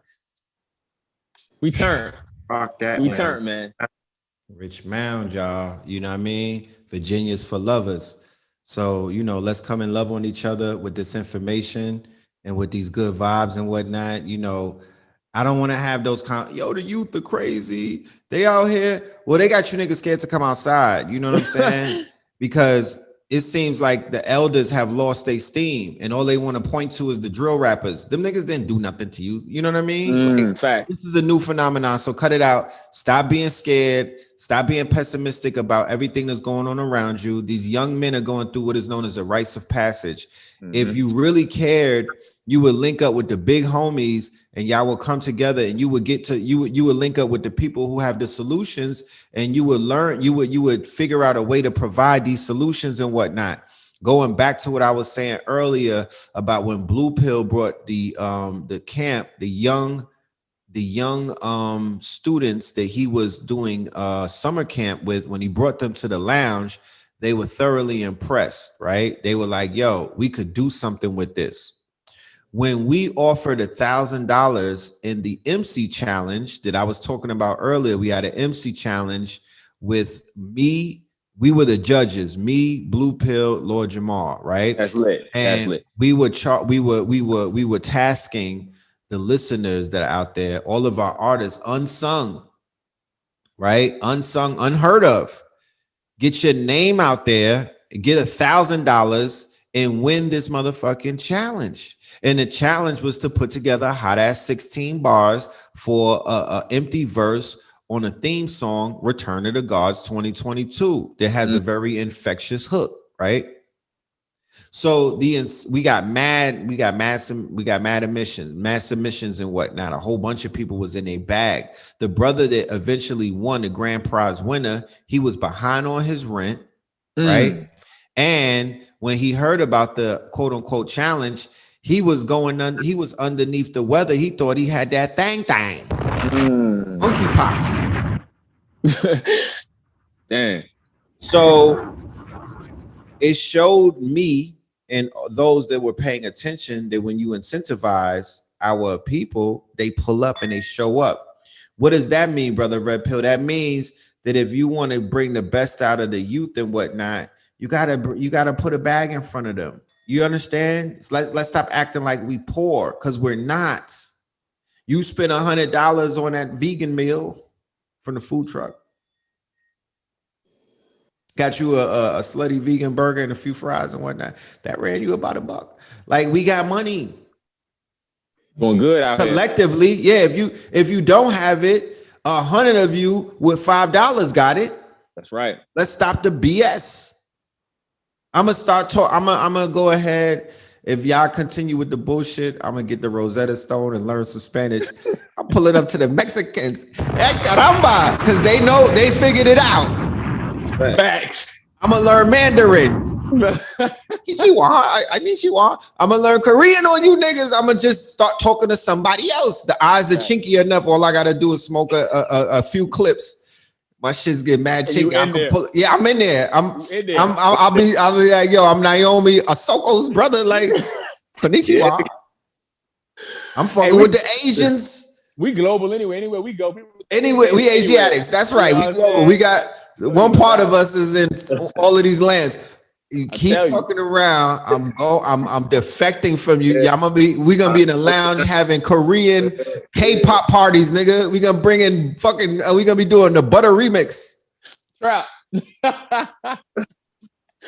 You trapping out here, man. You gotta do what you gotta do, bro. You gotta do what you gotta do. They playing stupid, bro. I'm going to where the support is at. Let's be clear. I'm going to where the support is at.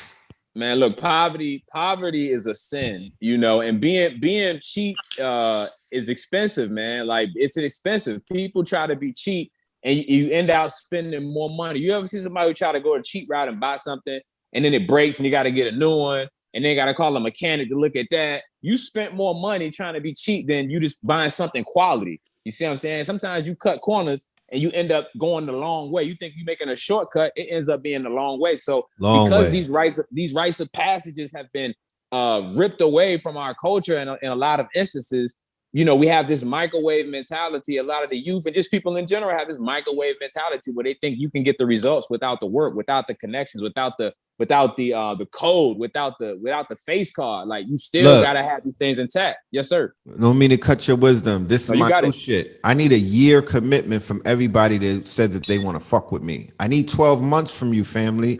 I can't even do what I need to do in 6 months. I need a year commitment. If y'all want to make something happen, I need a year of your life. Don't say that it's too much. We're in the quickening. They just had a report that came out that said that the earth is spinning faster than normal, and they recorded the shortest day ever the other day. Wow. I felt it. Woo. I know you did. I did too. I felt it.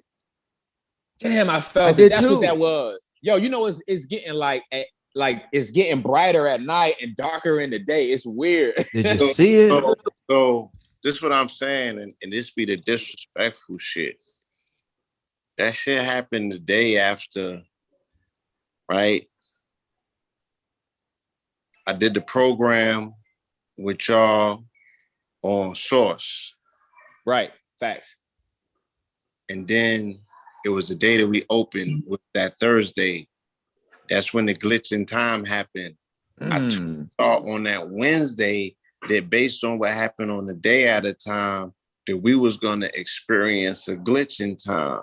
I'm like, did say that. You did say that. So I gotta go though, because I gotta handle this business here at the club. Let them know what we doing next Monday with When in Rome at the club though. I spoke about it earlier. I plugged it, but let them know because Pope Pablo is pulling up. They need to hear from Pope Pablo. Yeah, you know, these prophecies and these predictions, I don't want to get to too much of them on, you know, open airwaves. I know that we got it in the bag. I'm a living testament to these prophecies manifesting because I'm standing behind the the diamond plate, and behind me is the catcher mitt, and you know, yeah, you feel me? Peace to the God. Peace to the gods. Blue Pill, August 19th, Richmond, Virginia. Yeah.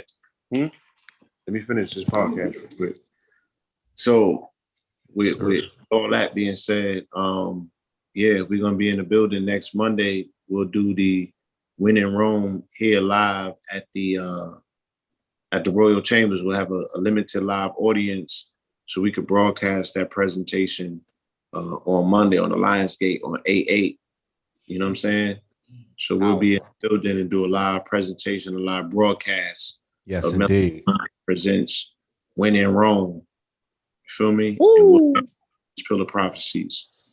Yeah, so that's the precursor to what we bring into Virginia. We're going to go ahead and set it off next strong on the 8th, Monday. On Monday, we're going to be getting busy. Is that the legend right there? Legend. Peace to the legend. In the chamber. Nod, the legend. That's what I'm talking about. Make sure y'all go and support my good brother A.A. Rashid's new project. It's called The Nod. All right. That shit is fire. And I'm on the last song. Yeah. Dirty dick. Rest in piss. Huh? Yeah. Yeah. I'm a rude boy eating Escovitch. Through the bones and impress your bitch. Hold on. Bars. Salute to the gods. Legend. Salute to the God.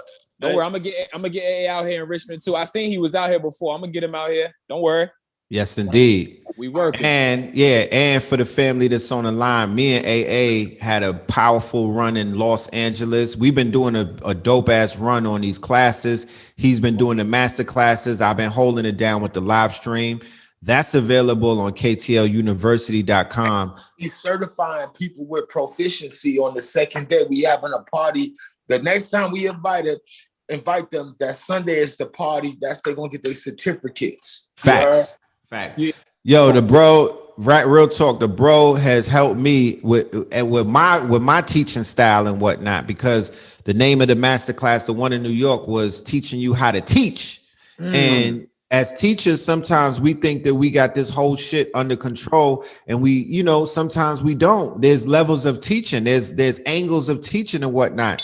And then when we went to Los Angeles, The brother helped me with the game, with the tree of life and whatnot. And he's teaching us the science on how to bring thought into reality, amongst other things and whatnot. But what he really helped to teach me was that you niggas need to sock it to my pocket. Like that part, socketry, the socketry. You know what I'm talking about? That socketry. You know what I mean? That socketry. That's the language. Yeah, that's the language of the legend. Socketry to the pocketry. Because the information is priceless, bro. Information is priceless. The legacy is in stone. The information is priceless and it's timeless. He got the purple tape and all that. That's my son. He's a legend. I already told him that. He's a legend. He got that purple tape and his sign. And his sign. This is what we're doing. He firmer, right? Yeah. Peace to the gods. Yes. King. Say something again. Yeah. Gods. Peace to the gods. See? Yeah. Nah, peace to the gods, man. Hey, look, salute. Oh, look, my son got a telescope. You a legend. Super legend. Yeah. He got a telescope, bro. Hey, look. You niggas got telescopes, baby. Bro, I be outside with my curious eye. Hey, look, them stars be talking to me, bro. The stars be talking to me. That's right. Yeah, hey, that's where we from. Everything on this eating from star seeds. You heard? Yo, low key, all of the intelligent life form know who got telescopes in their motherfucking house. And when they communicate to niggas, it's gonna be you niggas with telescopes that they're gonna talk to first. You hear him? Yeah, bro. I'm trying to tell you, bro. Them lights, hey, look, them lights be flickering, and it's like it's a codex. It's a light codex, man. And it's like when you tap in, you tap in. Get cool again. Yes. You feel me? Yes. But look, I gotta handle some BI, y'all. Appreciate this. We love y'all. Much love y'all. Love y'all too. You good. You definitely good, man. We gonna tap in. Favor.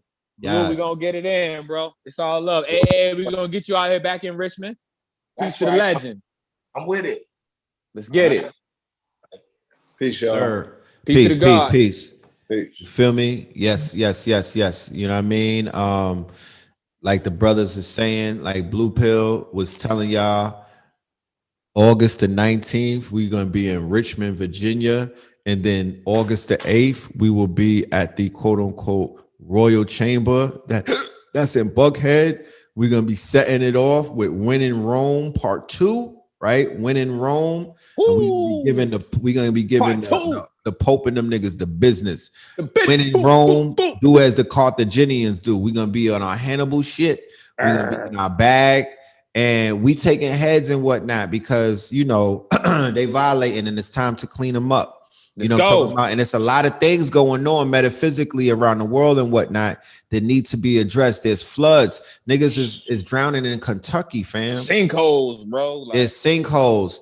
There's floods. There's lightning fucking storms. There's solar flares. There's heat waves. There's catching bodies in Europe and whatnot. Animals attacking, standing up. You know what I mean? Rome is falling, right? The whole shit is collapsing. And they're trying to plug these leaks and whatnot. You feel me? The fact that certain people are waking up, that's accelerating the fall. So we're going to contribute to what is taking place. We'll be able to explain it. We'll be able to put on those glasses so you can see through those rose-colored glasses. And I already heard what Pope Pablo got cooking and whatnot. So I'm excited. Nah, I'm dead ass. I'm excited because he heard some things got shared with him in Louisiana, New Orleans and whatnot. Mm-hmm. So I'm giving him that platform so he could get that shit off of his chest. Because if anybody knows anything about information, you cannot necessarily sleep and live with information that's for the people for too long because it can start getting at you the wrong way. It can make you mad. It can make you over anxious. You could stay up at night. You know what I'm saying? Word up. Like, yeah. Somebody said, you got elephants. The elephant killed the lady and went to her funeral and shot it up. Facts. The nature is rising up. The netterus and whatnot, the netters and whatnot. Nature is striking back. You feel me? The elephant represents the republic. What did come on now? Come on now. That's the republic. That's the Moors. It's all symbology. It's all cosmology. You got to understand your place in the narrative and in the story. And like you said, when something's falling apart, that means something's also falling together. So we're falling together. Of course. Let me, whoever your master teacher was, if they didn't prepare you for this Jubilee, if they didn't prepare you for the touchdown, if they didn't prepare you to get prepared to take your righteous, your respectful place and whatnot, then they wasn't teaching you correctly. Okay. The teachers that are out here with the fear mongering talking about, oh, we're gonna die next week and all of this stupid shit. Like, no disrespect to them, because times are hard and whatnot. And some of these teachers, they just been out here so long that, sometimes they get out of touch and whatnot. But I'm here to let you know that's a crock of shit. You know what I mean? Because ain't nothing finna happen. You know what I mean? Niggas die every day, B, but we not dying. The only thing we doing is multiplying. They've been saying all of this fear mongering for the last 20 years. And did you die? We've been here the whole time. You know what I'm talking about? To this day, we've been persevering. We've been surviving and striving and whatnot. We find a way. Right. We figure it out, baby. We find a way. So we're going to continue to find our way. And it's time to rejoice, and it's time to celebrate. And this is definitely something to be very proud and to be happy about. I know they talk about don't be proud as proud as the devil and whatnot. But no, my nigga, don't be arrogant, but keep your head up, my nigga. Keep your head up to the skies and whatnot. And when you get up, I'm going to give you a cheat code. This is something that I've used. I don't use it every day, but be very grateful when you open your eyes. You know what I mean? I've learned how to, I was so arrogant that I wouldn't even pray. I was like, pray is for, I'm not a Christian. No, I pray these days. I'll be giving it up and whatnot. I submit, to a power greater than me. And I'm very grateful and whatnot. Me and my whiz, it was a few months that we were doing like Tai Chi in the morning. Wow, we got a nice backyard now. I could go grounding. I take my little van out there. You know what I mean? I sun gaze, you know what I'm saying? Like, I take advantage of my environment. That part. Epigenetics, you know what I'm talking about? I take advantage of my environment, but my DNA responds to my environment. So I'm in a nice environment now. I'm not in the bricks. I'm not in the concrete jungle. I'm in nature. You know what I mean? Like, I literally have trails all around me and whatnot. I live on top of a mountain. Oh, wow. You can't help it. You've seen the Wu-Tang saga when RZA left New York for the first time. He had to go to North Carolina. Yeah. And they show him get activated. Like, you can see his genetics come online. Like, you can see, because he, just the sounds, like the crickets. Right. One of my neighbors, they from New York, and I caught them outside when they first moved. They were just outside looking. Yeah, just lock your confused. Lock your doors. They was confused. They was confused. Look, they was outside looking because it was so quiet. They wasn't used to. They're like, where's the shots? Where's the horns? The cars, where's the dogs barking? Where's the fucking beeps? Like, so you confused. get nervous. Yeah, that's what was going on, bro. It took me a few months to acclimate to this slow life. You know what I mean? I was moving around like I was on Starbucks, my nigga. That's how I came to Atlanta. I was moving fast. Niggas was looking at me like, okay, when are you gonna slow down, Smokey? And it's like, just me, like, I find myself sometimes being in the house for the whole day, and that was unheard of.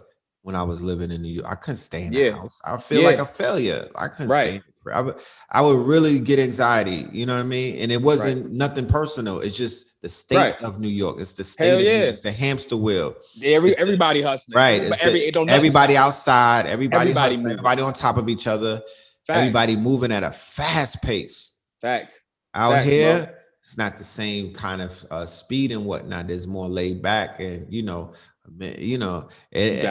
it might be a little too laid back for me sometimes. No, it's a balance though. It's spirit taking us through that balance, because I kind of went through that. Like, I grew up as a military child, so like I was born in the South, but then moving every 2 years is fast, and then like I got tired of moving all the time, so I wanted to slow down. It's like, damn, I'm tired of moving every 2 years, so I just like calmed down, and now I found like a happy medium in between, So it's like, it's kind of like with spirituality and religion. It's like, you have people who left religion, quote unquote, to spirituality, then you have people turn spirituality into the new religion. It's Into like the new religion, right? Right. It's like you really just they both go together, like like air and heart and electricity, and they all go together, the elements that go together. So, it's getting out of the duality of I have to be one way or the other. We have to learn how to calibrate, adapt, adjust. And that's what we do. That's how you grow, learning how to calculate. And this is why being healthy and grounding and sun gazing and these things, because it helps your synaptics.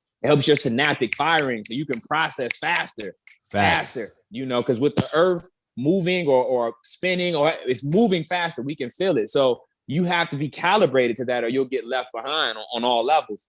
Facts. They said that the Robert E. Lee statue fell in Richmond, Virginia. They took that down, right? Yeah, they tore that joint down. It's crazy when you was talking about the Charlottesville thing. So I drove through a KKK rally in Charlottesville and didn't even know it. The day that happened, like the day that happened. Right. You didn't even know what was popping. Didn't even know it, bro. I was going with my family out here. We got a joint called Luray Caverns. It's like a historical site. You go like under the earth and it's these caverns. But you got to go to Charlottesville and to go there. It's my first time going. So I got my whole family with me. We get off the main road. We take a back road because there's traffic on the main road. We take a back road through Virginia, and we see cars on both sides of the road, bikers, they got the vest on. Now I'm just happy to be with my family, a road trip. I'm not paying no mind. I see a lot of, I'm like, I ain't really, they're a bike club. I ain't paying no mind. My mother-in-law, she in the back seat, she like, that's the KKK. And I'm like, now why she think, because there's a whole bunch of Europeans together, they got to be the KKK. That's what I'm thinking, but I want to pay attention. Man, the news came on the next day and all that stuff that happened, that was the same people. That was all in, right? Come on, man. It's like, and like you said, you guys are reversing the curse. We are reversing the curse. It's not just you. It's all of us collectively. Because when you guys all of us collectively coming together, man. We all disrupting the grid. Facts, man. We reversing the curse. Everything that's being done now is what was done to us. So you can only rise where you fell. So this is what you see playing out is us, rising where we fell as a people. People always say, how do we get to this point? If we was the original man and woman and this is how do we get to this point? It was an inner conflict that happened before any of the other things happened. So we got to get to the root cause of this thing because don't get them people that much credit. That part, because you see it playing out now. Like right now, our people are on a collective scale, like you said earlier, are doing good, but it's our mentality of pulling our funds together. We're more compete and compare, and consume, like you said. We're gross consumers, right? We are hypnotized. Some of us who don't understand the perils of social media, our minds and our brains, right, have been somewhat rewired and repurposed, right, to deal with, competition, right? And competition is the thief of joy. That's right. So comparison. So you on social media comparing yourself to a bot. First and foremost, in some cases, you comparing yourself to a bot. Then in other cases, you comparing yourself to somebody who curates their pictures and their videos better than you. Then you're curating yourself to somebody who's on mad depressive medication. You know what I mean? They probably eat, pig nuts and whatnot, pork, like cow tongues. You're comparing yourself to them. Then you're comparing yourself to people who, you don't even know like that. That part. You were trying to, you're comparing yourself as if you would want to walk in their shoes, not knowing what the fuck is going on in their shoes and whatnot. Oh man, I'm trying to tell you. You like, oh, her waist is small and whatnot. And her ass is nice and what she might have motherfucking a leak in her ass. Like, know what I mean? She might have it all out. Yeah, the lube tire shit leaking in her booty. Like, I'm just saying she might have all kind of issues going on. But because we're people who get stimulated rather easily and whatnot, and social media, TikTok, Instagram, Snapchat specifically, they're all catering to our narcissism. I'm talking about that we all have. Yeah, real talk. All have narcissistic personality disorders and whatnot. We all suffer from that. That's something we all diagnose with. That's right. And this shit is really pulling the social media, the way the social media is set up right now. It is really feeding the festering part of the bad part of narcissistic personality disorder. That's You know, right. our non-empathetic ways and whatnot, the lack of compassion, our dehumanization, the fact that I watch niggas get knocked off on World Star almost every day. Yeah. I used to avoid it, but now I'm like, shit, I want to see a nigga get shot. I just want to see the drill video. And I know that that's not a good part of me. That's like a dark part of me. You know what I'm talking about? But you acknowledge it. I acknowledge it. And I still press play sometimes. Niggas is in Mexico drilling shit. They be having the surveillance cameras and I'd be like, God damn. And what I do is I watch it to basically learn what not to do. You know, it's more of a type of it's not to put me in fear, but it's to show me how niggas is killing niggas these days. You know how to move, so you know how to move. I mean, be tactical and trained. You feel me? You know what I mean? Dudes is just slick out here. They slick. Dudes is outside lacking. You know what I mean? Niggas is outside shooting the shit, not paying attention to their environment. Dude walking up, headshots. You feel me? That's why when you see me in Harlem, when we used to do the videos outside, my shit was on. I was a bobblehead. My head was on swivel ting. Hey, yo, Red be out there. My shit was on swivel. I'm dropping the info and I'm on swivel the same time. My shit was so eagle-eyed. I was looking at the block I was able to see the corner all the way down the block. I'm standing in the middle of the block. I'm able to see what's coming down the block because energy never lies and body language doesn't lie. If a nigga got bad intentions, it's in a body language. That's right. In the physiology. Facts. It ain't that many skilled killers out here where they could just scroll through and it's not showing on their body and whatnot. So I was peeping the streets because there was times where, you know, I was standing on 125th Street with my back to the street. Right. There's traffic pulling up behind me all the time and whatnot. A car could jump the curb and take me out. So I'm just very, very mindful of my environment. You gotta be. I gotta be. Yeah. You gotta be. You know, I'm on savage watch. Yeah, I'm on. Yeah. You got to, man. You got to. And that's the thing. Like, a lot of people aren't being cultivated with the balance. Because, you know, if you're from the 70s, 80s, early 90s, you didn't have a cell phone like a smartphone. So when it was introduced, you had already been exposed to not having it. But now with youngsters who that's all they've known, and then others who've never cultivated, you know, their own synaptic skill set, so they're addicted to these phones. You got people actually walking with their phone at their face down on their phone, running in the walls, falling in manholes, falling in fountains, hitting glass, like running into shit.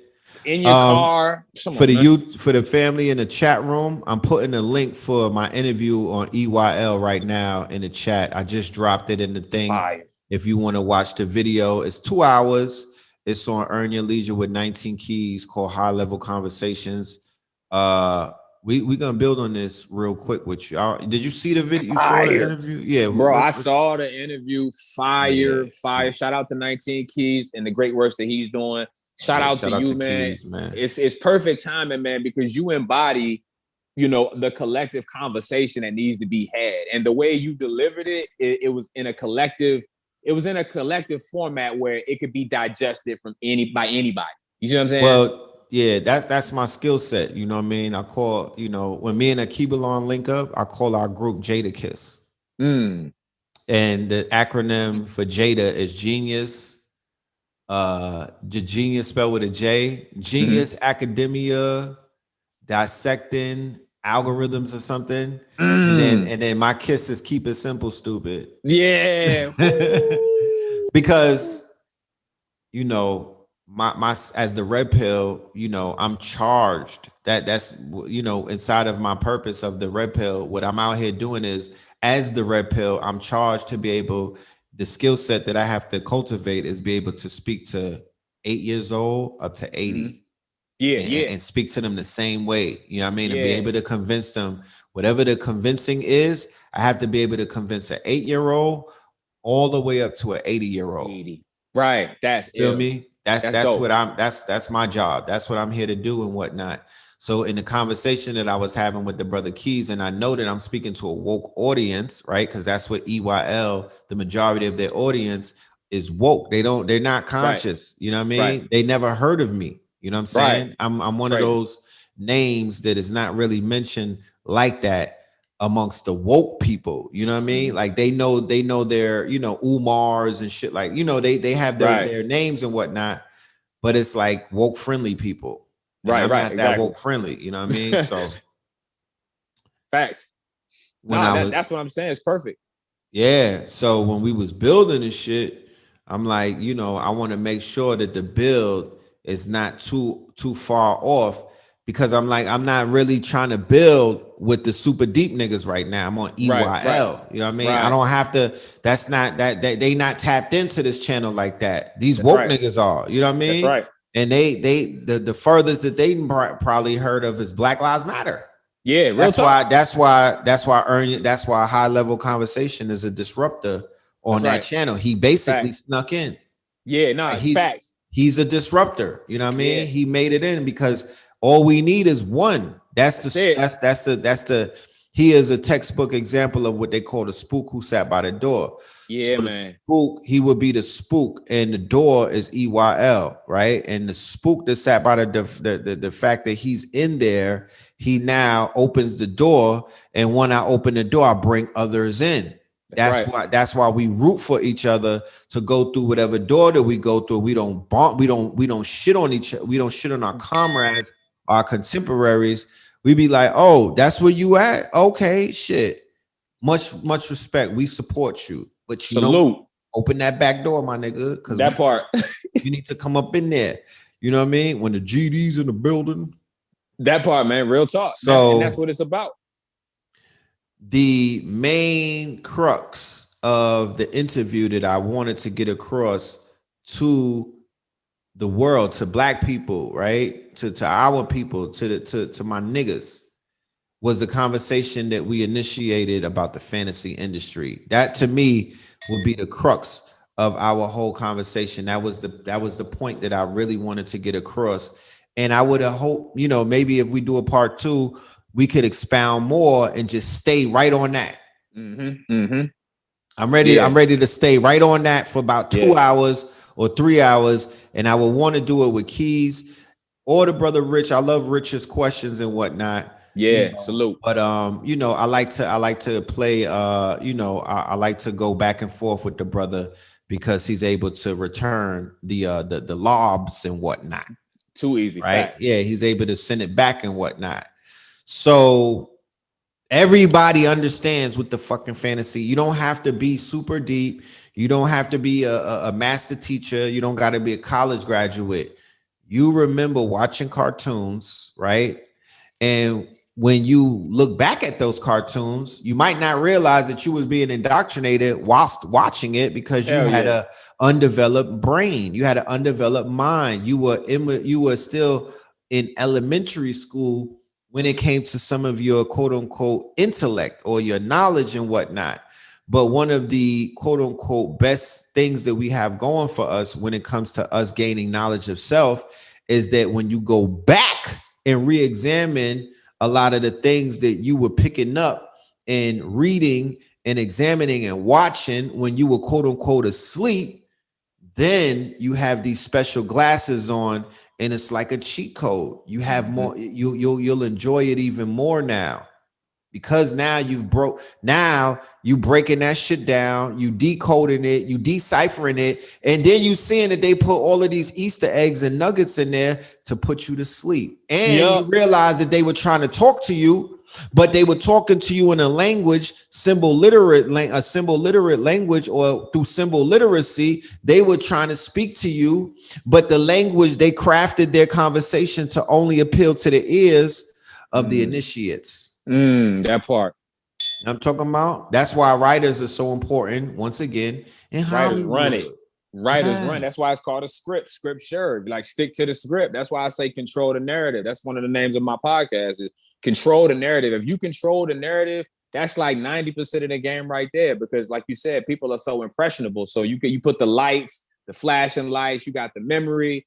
And then you got the narrative and people run with it. So it's like the fantasy industry is $1 billion on top of $1 billion industry because it's going to merge with the technology to the point where they might not even really need physical actors going forward. Like you might not even really need the physical actor. You can have a 3D schematic and maybe you buy it of the actor and they don't need to come to do any movies. You could just use it, right? But the fantasy industry within itself, like you said, first off, the script, the source material from a lot of the stuff they write is from our ancient pantheon. It's from our ancient ancestors. You know what I'm saying? It's like they have source material. They tap into the books. Right. So it's like when you go to the movies and like I tell my children all the time, it's like when we watching a Marvel movie or whatever, and you starting to get them goosebumps on your arm when you know the hero comes and he's when they fighting, pop out, right? They pop out. You getting these goosebumps. Your joint jumping up. Your stomach getting butterflies.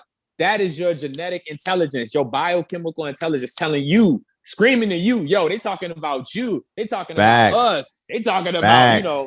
Poppy, that's epigenetics. That's your DNA waking up and shit. They like, hold on, nigga. That's us. You that's don't feel you. And so you gotta and like see, but like you gotta tell the children that you gotta let them know that we gotta reinforce the behavior because when we went to school, your teacher said, yo, you know, Robert was acting up in class. And it's not that my parents were bad or anything. I had great parents, but they were working. They didn't have time. They do what you're supposed to do in school. So they unconsciously or subconsciously are reinforcing, you know, just do what your teacher says. So it conformed us, made us conform more because it's like nobody's listening to me, you know? Right. So it's like now, I'm listening to you. Like, I'm telling you that is you. Open your imagination up, crack it, and then these children will start to teach us, you know. Right. From them. So you got these Shriners, you got these Masons. You know what I'm saying? You have these secret society, these people who belong to these fraternal orders, right? Once again, you know, I'm not here to say what's right or what's wrong, but I understand why fraternal orders exist. I understand why secret societies exist. You know, if you don't understand why fraternal orders exist, then why, you know, I'm not going to talk down to you, but I'm just like, what the fuck are you in here for? Because you belong to you low key, you're in a fraternal order. If you claim that you in consciousness, you're in a fraternal disorder, right? It's not an order per se because we don't have any charters and whatnot, but you're in an order. You know what I mean? You are in a fraternal type of order. You're in a fraternity, in a sorority, sisters. Word up. Where you have a tribe. We not having the same conversations that you having at the dinner table and whatnot. We came together for a purpose. We have a collective purpose and whatnot. We are a fraternal. We're order, but we're disordered because we're still inside of chaos right now. We don't function as an order because if I were to make transition tonight, my order, y'all would not bury me. Y'all don't have a plot ready for me. Y'all don't have insurance for my children. Y'all have not taken care of me. So we're not an order. I don't belong to your order. You don't belong to mine and whatnot. We don't pay dues. We're not locked in like that, my niggas. Let's not fool ourselves. We're not locked in like that. Nobody owes me shit. There's no loyalty on anybody's part. They don't owe me anything because they're not a part of my order. You were not initiated into the order. You're not a card carrying member. You haven't been initiated. You did not take an oath and whatnot. So you don't owe me anything at this point. You feel me? My family is responsible for me at this point.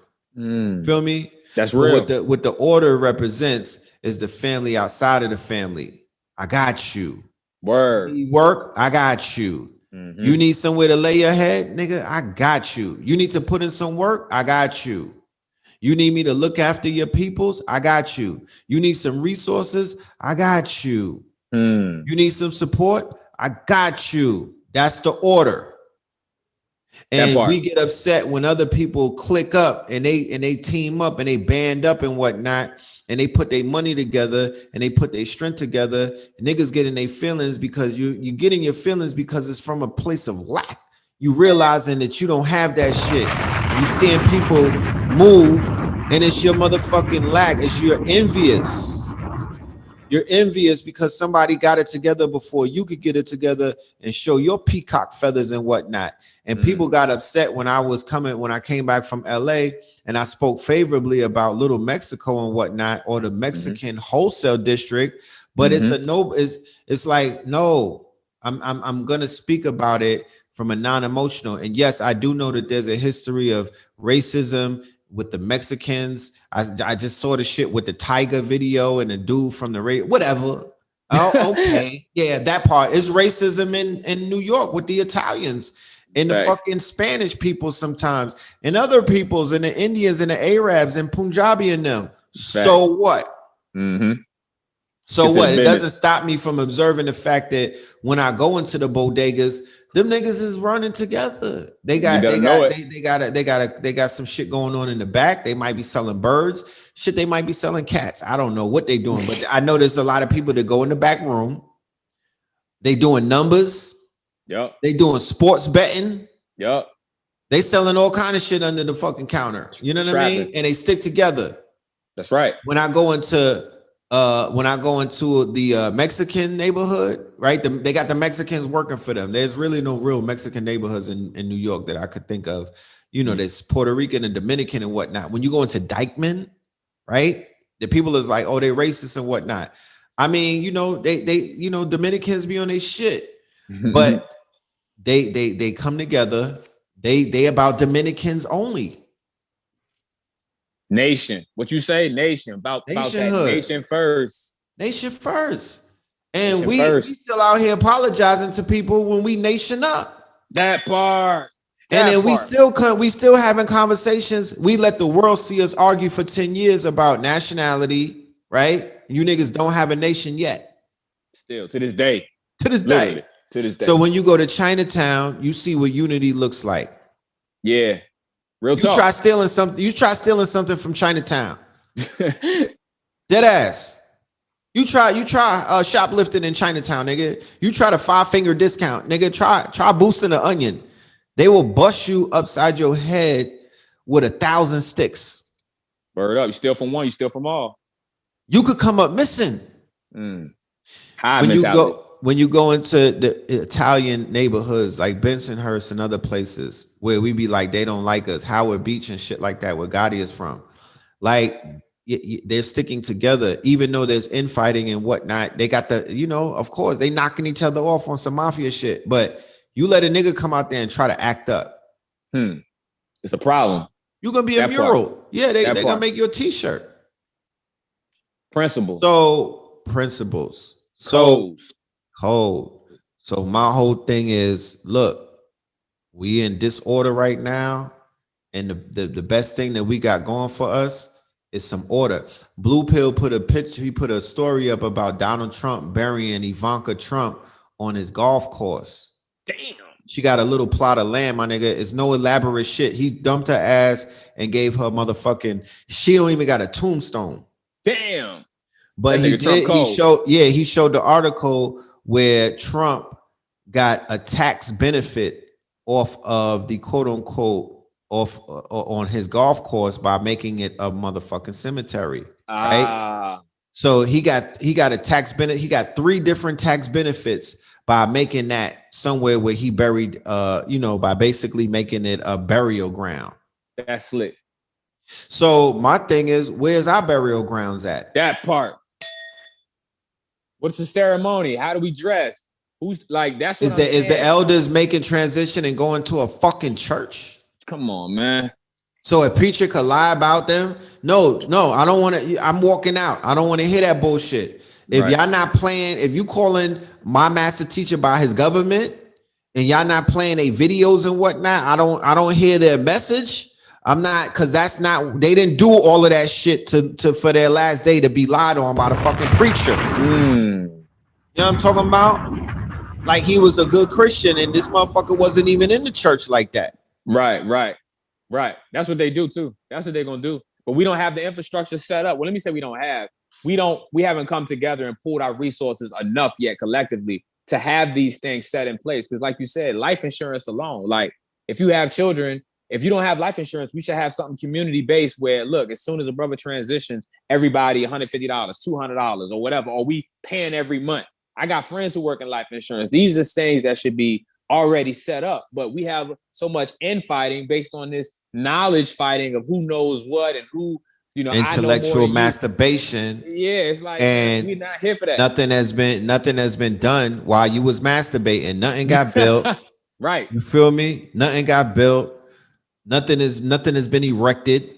Nothing. The women is like, yo, where is everything at? Y'all talking about all this knowledge, but knowledge is not power. Applied knowledge is power. So when you Right. take that knowledge and apply it in the real world, that is power. So knowing ain't nothing. You just know, you know? So it's like we got left there, and a lot of our elders and master teachers, they got done dirty. They got did dirty. Like a lot of things weren't taken care of the way they were supposed to. So we stop in the buck here, and we setting the real precedent from this point on with the pillars, for real.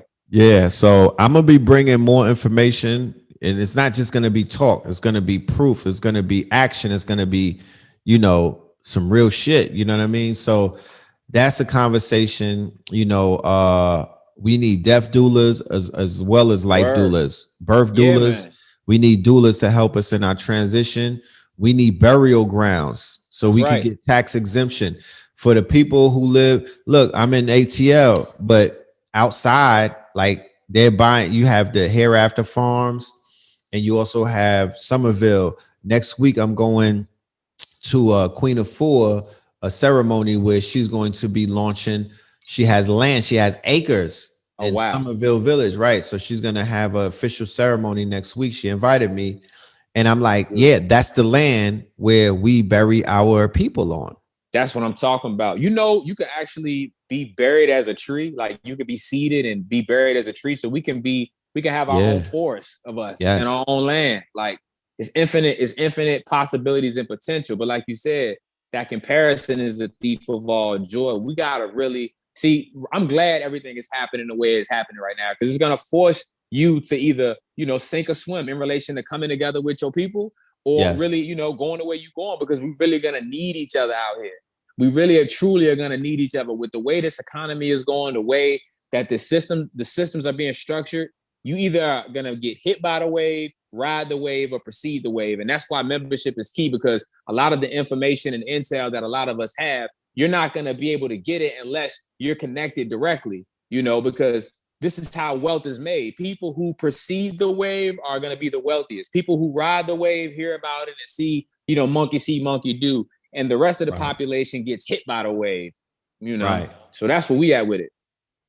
Right. Definitely. You feel me? Like we surfing right now at this we floating, bro. This juncture it's like in time. There's no reason that you and Blue, amongst others, have been holding the station down so integrally all these years. Y'all ain't fold, y'all ain't switch, y'all ain't code switch. There's no reward for that though. It is now. There's no reward in this community. It is now. We're changing that narrative. It's crazy. Yeah, they won't give you the what it is that would come. Like if I was holding down the nigga world in the hood. Right. Oh, you be God. You be God. Red carpet. I'm talking about roses everywhere. And that's the problem. Like we don't have a value system for righteousness or being upright or for morality or for principality. So how can you expect a youngster to value it if we're not valued? You know what I'm saying? So it's like right the now, hypocritical nature of the elders, and that's no offense to my elders and whatnot, but it's the hypocritical nature.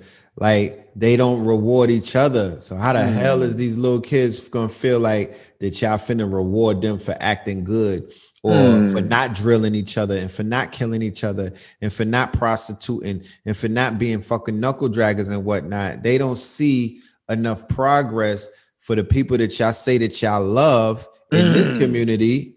You know what I mean? Because if they ask me the question, I'm gonna keep it real. I'm gonna be like, nah, they don't support us like that. Yeah, and that's no offense. I get support by 1% of my followers. That's 1%. You feel me? 1, maybe 2.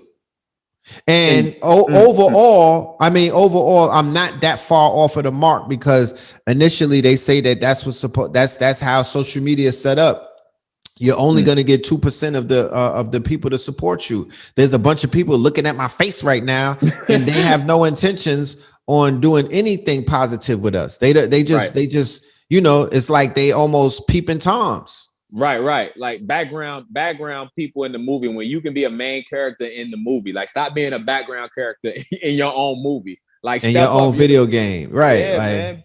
Play the fucking game. Play the game. You have stake in this. You can affect the grid. You can affect the field. And the more of us that come together collectively, the faster you'll start to see the paradigm change. And that's all that's happening. This is why the distractions are constantly being thrown. One of the questions I always ask on Twitter is, what psychological operation are you guys falling for today?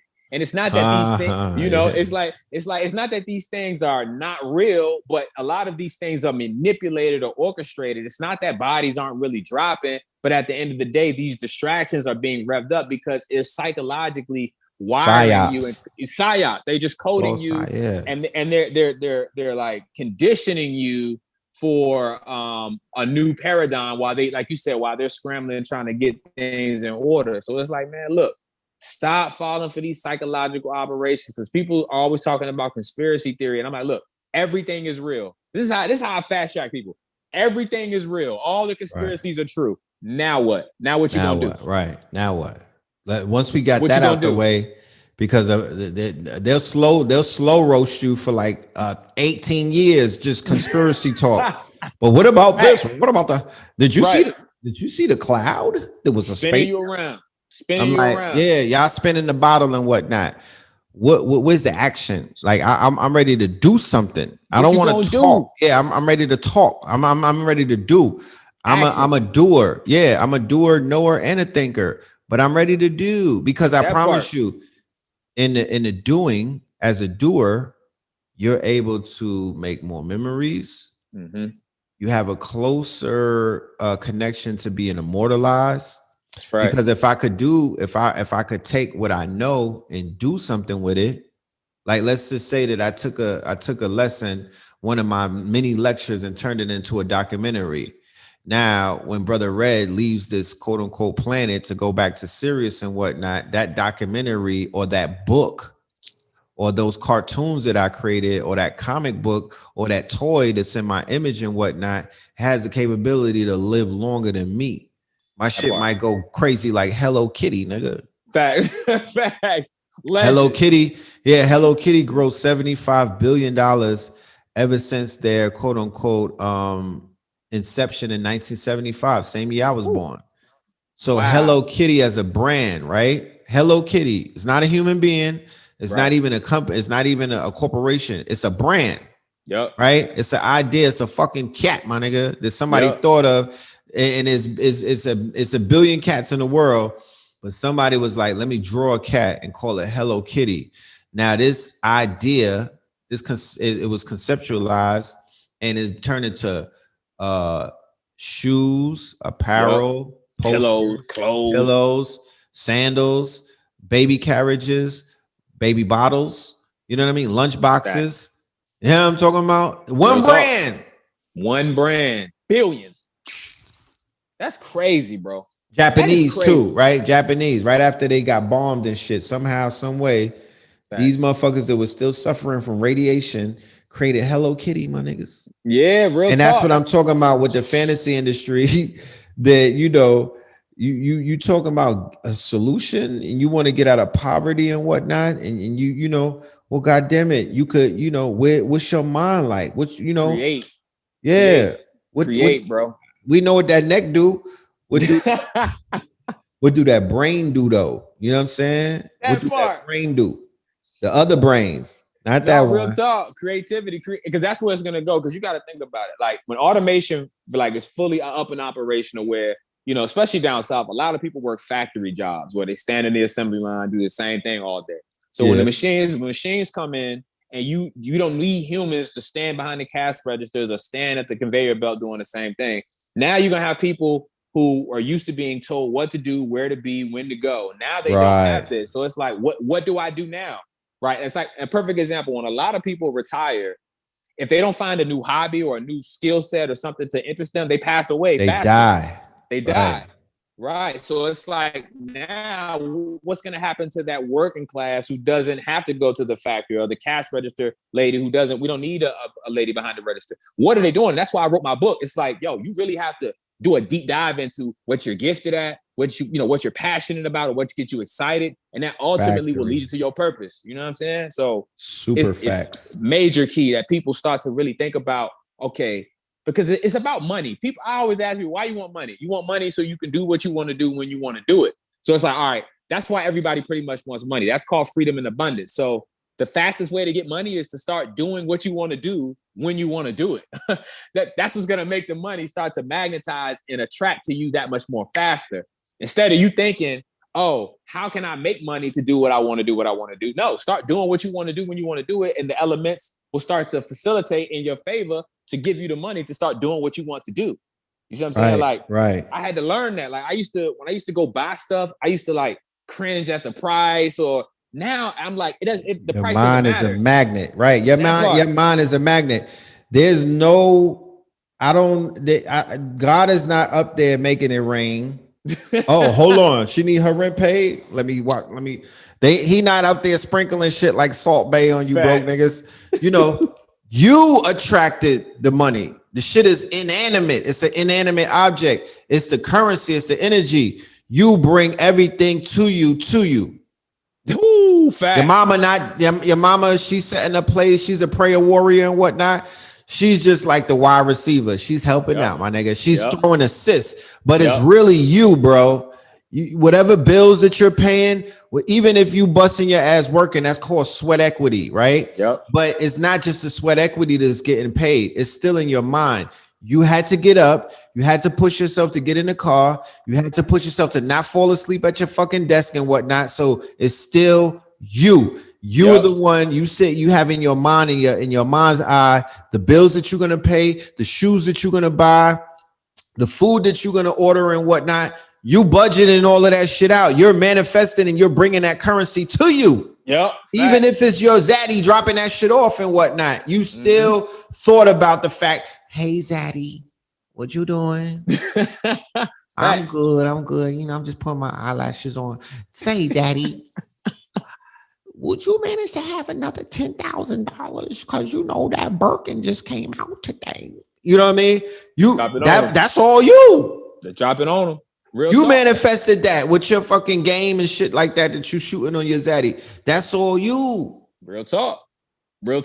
And it's like, even with the support factor, it's like you should be like, for you guys, for example, me bringing you guys to Richmond, me being able to pay you guys to come speak, that it fulfills me. That is joyful. That excites me. That is an exhilarating feeling to be able to support into the things that I like to see and want to participate in. So guess what that does? That attracts more money to me. But people do the opposite. It's like, oh, I don't want to get this nigga no money, or oh, this hurt me to give this out. It's like you're telling the universe it hurts you. It's painful to disperse the money. So it's gonna put you in more situations of lack instead of like, yo, nah, I'm glad to be able to pay my bills. I'm glad to be able to support and invest in my future and my peer group and my social group. You see what I'm saying? It's a mindset, like you said, bro. The mind is all. It's true. You know. Somebody is writing something about Supreme Math, Supreme, McGriff, Murder Inc., Gangsta Williams, Cash. Yeah, I saw the Gangsta Williams interview on Vlad. It's very honorable that these old niggas is coming home with a new mind state, right? That they are finally out of purgatory. The ones who created all kind of ruckus and all kind of mayhem and chaos throughout the years. Just the simple fact that you could kill a nigga and be home before your hair gets gray is kind of like startling to me. Like, damn. Crazy. Yeah, you know I'm like, shit. You know what I mean? A body, yeah. Like, what am I in my 40s right now? I could catch a body and still come back and make it to a milli. You know what I mean? A few million, whatnot. Have some more followers and shit. Like, it's cool. You know, it's cool that they coming home. I would rather them never come home on the same shit that they went in on. That part. You know, I would, you know, shit. I respect it, you know, that change of mind, rather than people to be like, yo, I'm coming back home. I'm on my hot boy shit. You know what I mean? Where to work at and everything. First and foremost, nobody's gonna say that on the internet.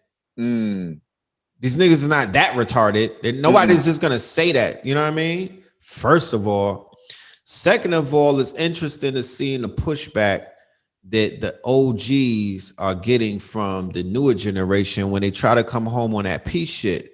But instead of me wrapping my mind around all of that, I would just say young niggas, young niggas, young niggas, and your sisters and your homegirls and everybody else that wants to be, you know, cosplaying a gangster these days.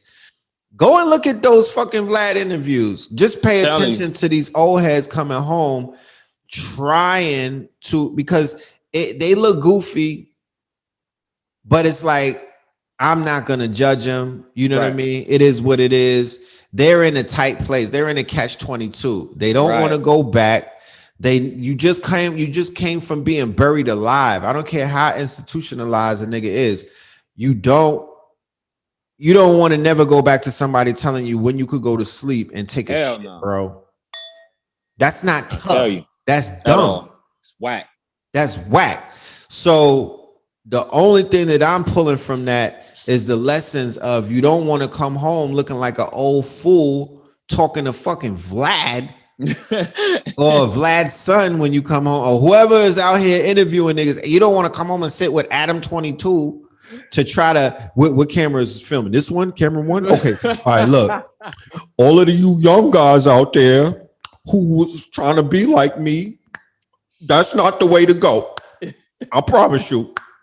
You could do better than that. Oh, like, that's the only thing that they fucking say. Like, what else are they gonna say?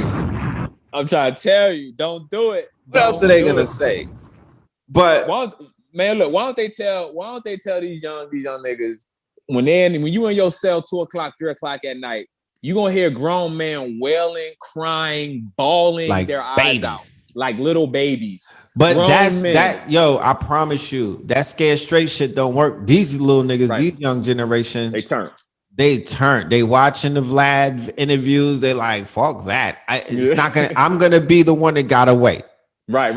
I got it all figured out. I'm gonna be the one that got away. I'm gonna be the master scammer. You know what I'm saying? I'm gonna ride this shit out. I'm gonna go on a run if they, you know. So I don't know how effective this shit is in deterring the youth more than it's glamorizing it. That part.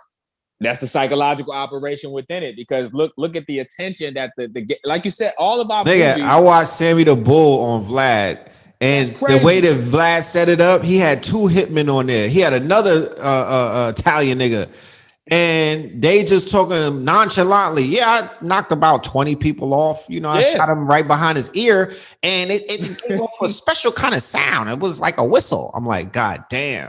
Facts. I gotta watch this shit. Right. They book coming out. They got a book. They got a special. Real talk. Yeah, Vlad would be like, if you had the chance to do it again, would you do it again? I don't know. I killed 30 people. I did about 30 years, but fuck it. I'll do it again. I got a book coming out. You want to read it? I'm like, these niggas is out here plugging themselves. They plugging. These niggas is plugging a new app and whatnot. They killed 30 people. Shit is crazy. So bro. if I was young and I'm watching it, I'm a young shooter. I'm trying to get on at like 15 or 16. I'm still gonna body something because I'm like, look at these niggas. They the legends from the 80s and they're home. That's right. Yep.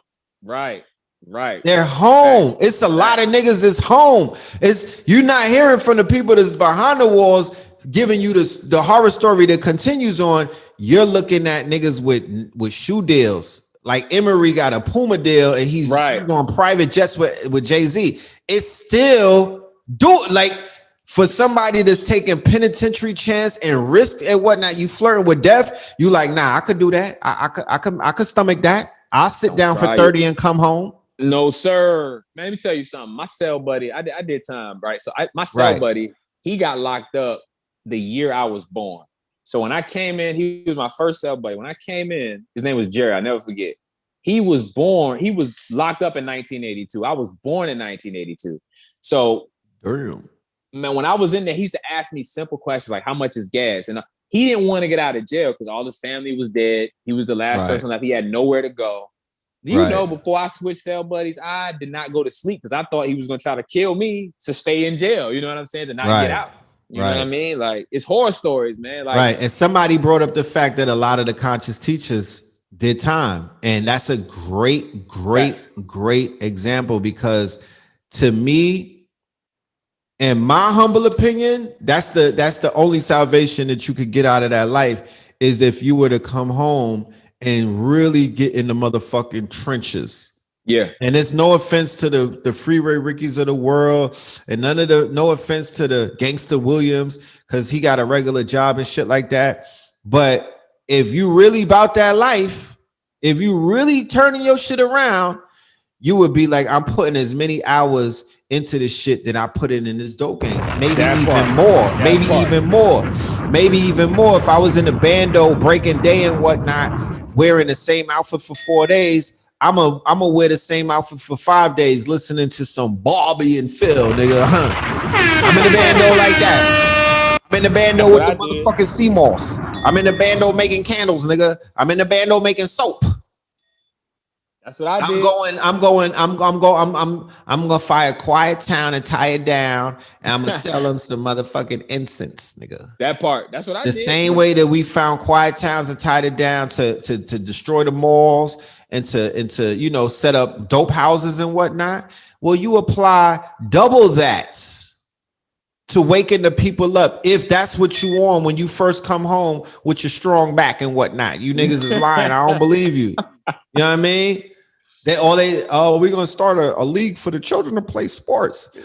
Nigga, this is not above the rim. You gotta do more than that. You gotta do more than that. Facts, bro. Real talk. You gotta do more than that. You gotta balance it out, man, because we put so much work in the streets, quote unquote, work in the street, destruction, really what it was. So it's like, if you destroy at this level, you gotta meet at least to equal it out. You gotta meet at that balanced level to equal it out, but you should go harder. That's what I did. Right. And the sister said, if you did 8 or more years in prison, you should seek therapy before teaching others. The conscious community protects a lot of jailbirds, and they be abusive, manipulators, and scammers. I do agree on that. I do agree on that. I do feel like there needs to be some type of orientation. There needs to be a vetting process. There should be a legit council of elders. That's right. Like when you get locked up, you got to go and see the board, my nigga, before you come home, and they reading your body language. They reading your jail records. They doing everything on you to be like, you could go back into society. That's the board. And niggas get hit by the board. You go in front of the board. Let's say you got 3 to 6 and whatnot, and you did 2.5. Then your board date comes up. You go in front of the board, and they're like, nah, you're not, quote unquote, you're not ready. 2 more years, hit you. Boom, 2 more years. Come back and see us. Go do some more pull-ups, nigga. You know what I mean?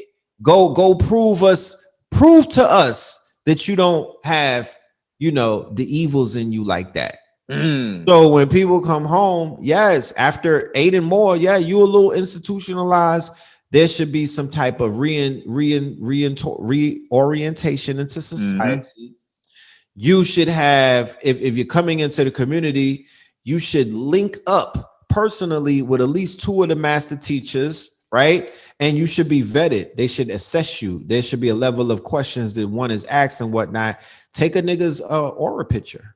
That's right. And you got to get a healing pack. Like you got to go through a healing process, sea moss, all that cleansing. Yeah, but because of the internet and what took place, and I've explained this on Melanin Mondays on a few occasions. I be giving people the rundown on how when we was trying to hold down the front door, they opened up the side door with YouTube, right? And Facebook, and then Instagram. And now there's people becoming legends on TikTok that we don't have no ties to. They don't have no ties to the master teachers. They don't got no ties to the pillars. They don't even have ties to our platforms. They're making names for themselves by utilizing technology. We didn't have technology. The furthest technology that we had when I started out was DVDs and whatnot. Yeah. And you couldn't basically make your own DVDs. Not to say what you couldn't do, the protocol or the modality, how we moved, we were basically signed to a label. That part. Right?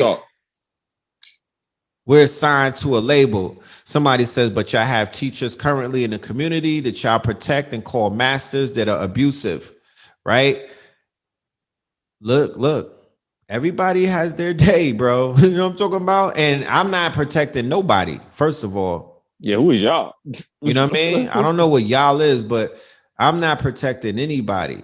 When we put the situation about Polite out there, you know what I'm talking about, and we expose certain things about Bambaataa and some other things, we did not get the support of the community, and we got shitted on. The elders turned their backs on them, and most of the people ran to these niggas even faster.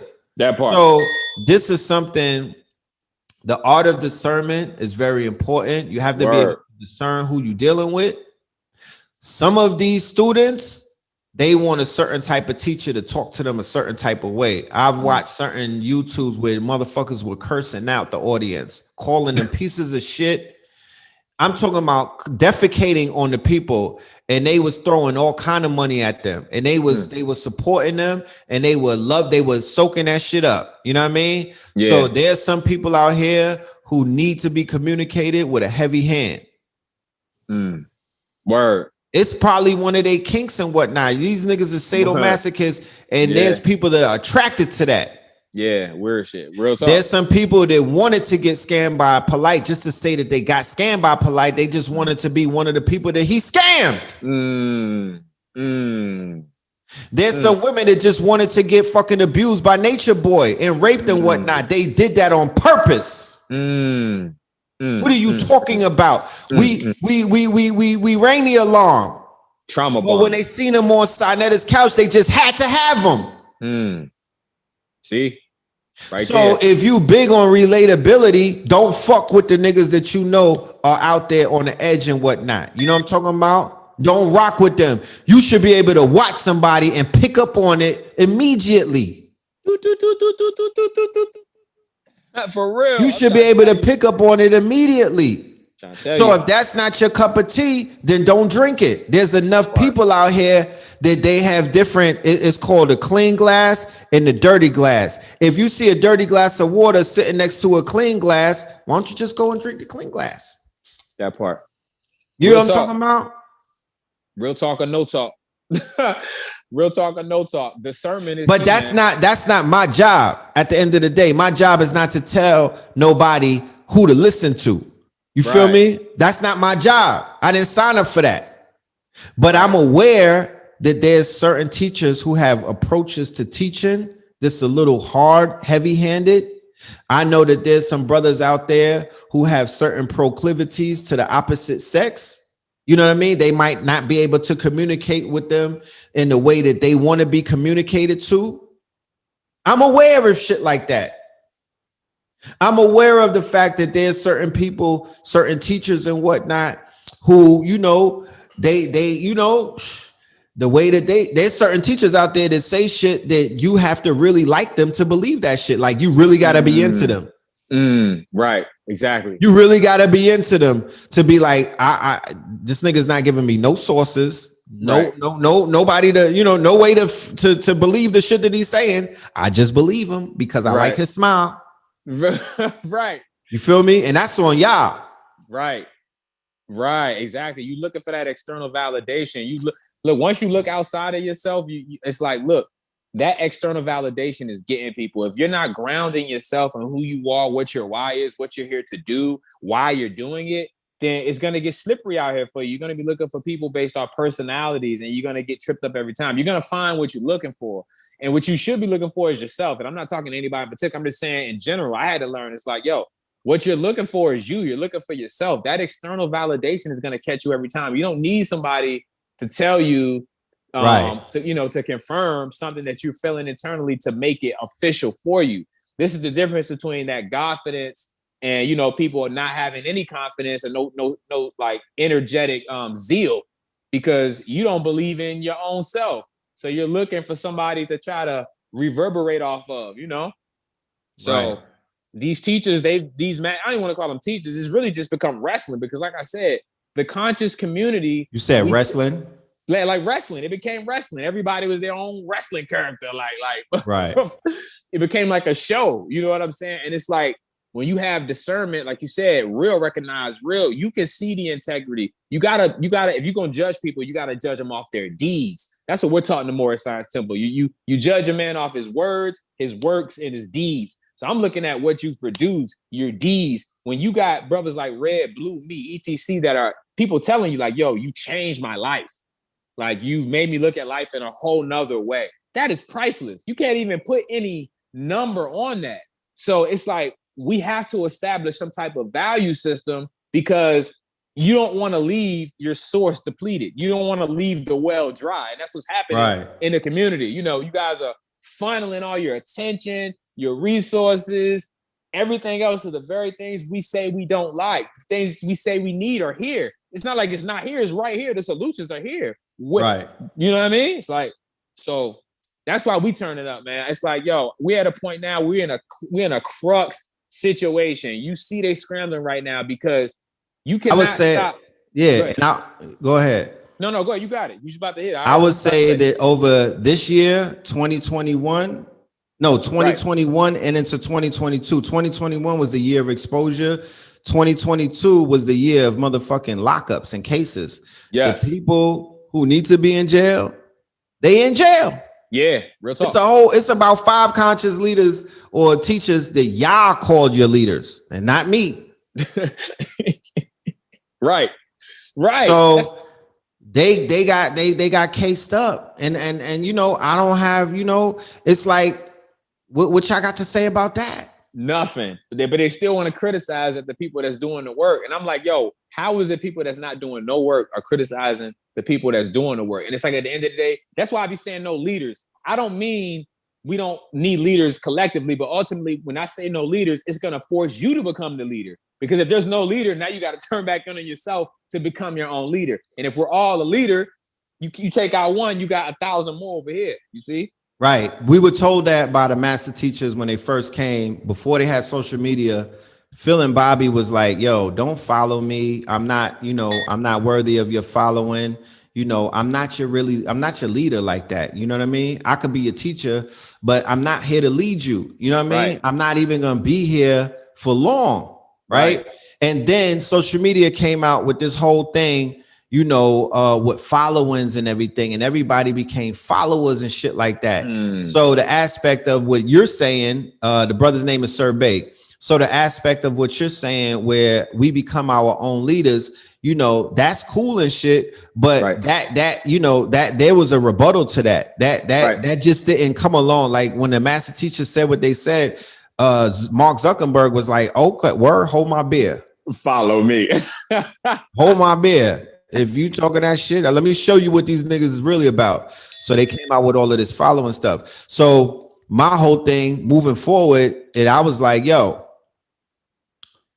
if you got burnt by one of these teachers and whatnot, if you got scammed by one of the charlatans, if that didn't make you want to become a leader of your own destiny, if that didn't strengthen you and say, oh, okay, shit, I'm not finna do this again. I'm not doing that again. You feel me? Yeah, I'm not doing this again. I learned from my last mistake, and thank you for the lesson. But you'll never be able to catch me like that again. Never. Right? And instead of more of that taking place, I'm just seeing people continuously step into trap after trap after trap. Looking for the shortcut, Red. Like I said earlier, y'all, you got people thinking you can pay your money for a shortcut to get you somewhere. You don't even know why you're doing what you're doing. You don't know who you are. You don't know thyself. Look, that happened with the sovereignty packets, right? Yeah. Back in 2012, moving forward, right? Mm-hmm. So people was like, yo, I want to be sovereign. Right. I want to be free. Right.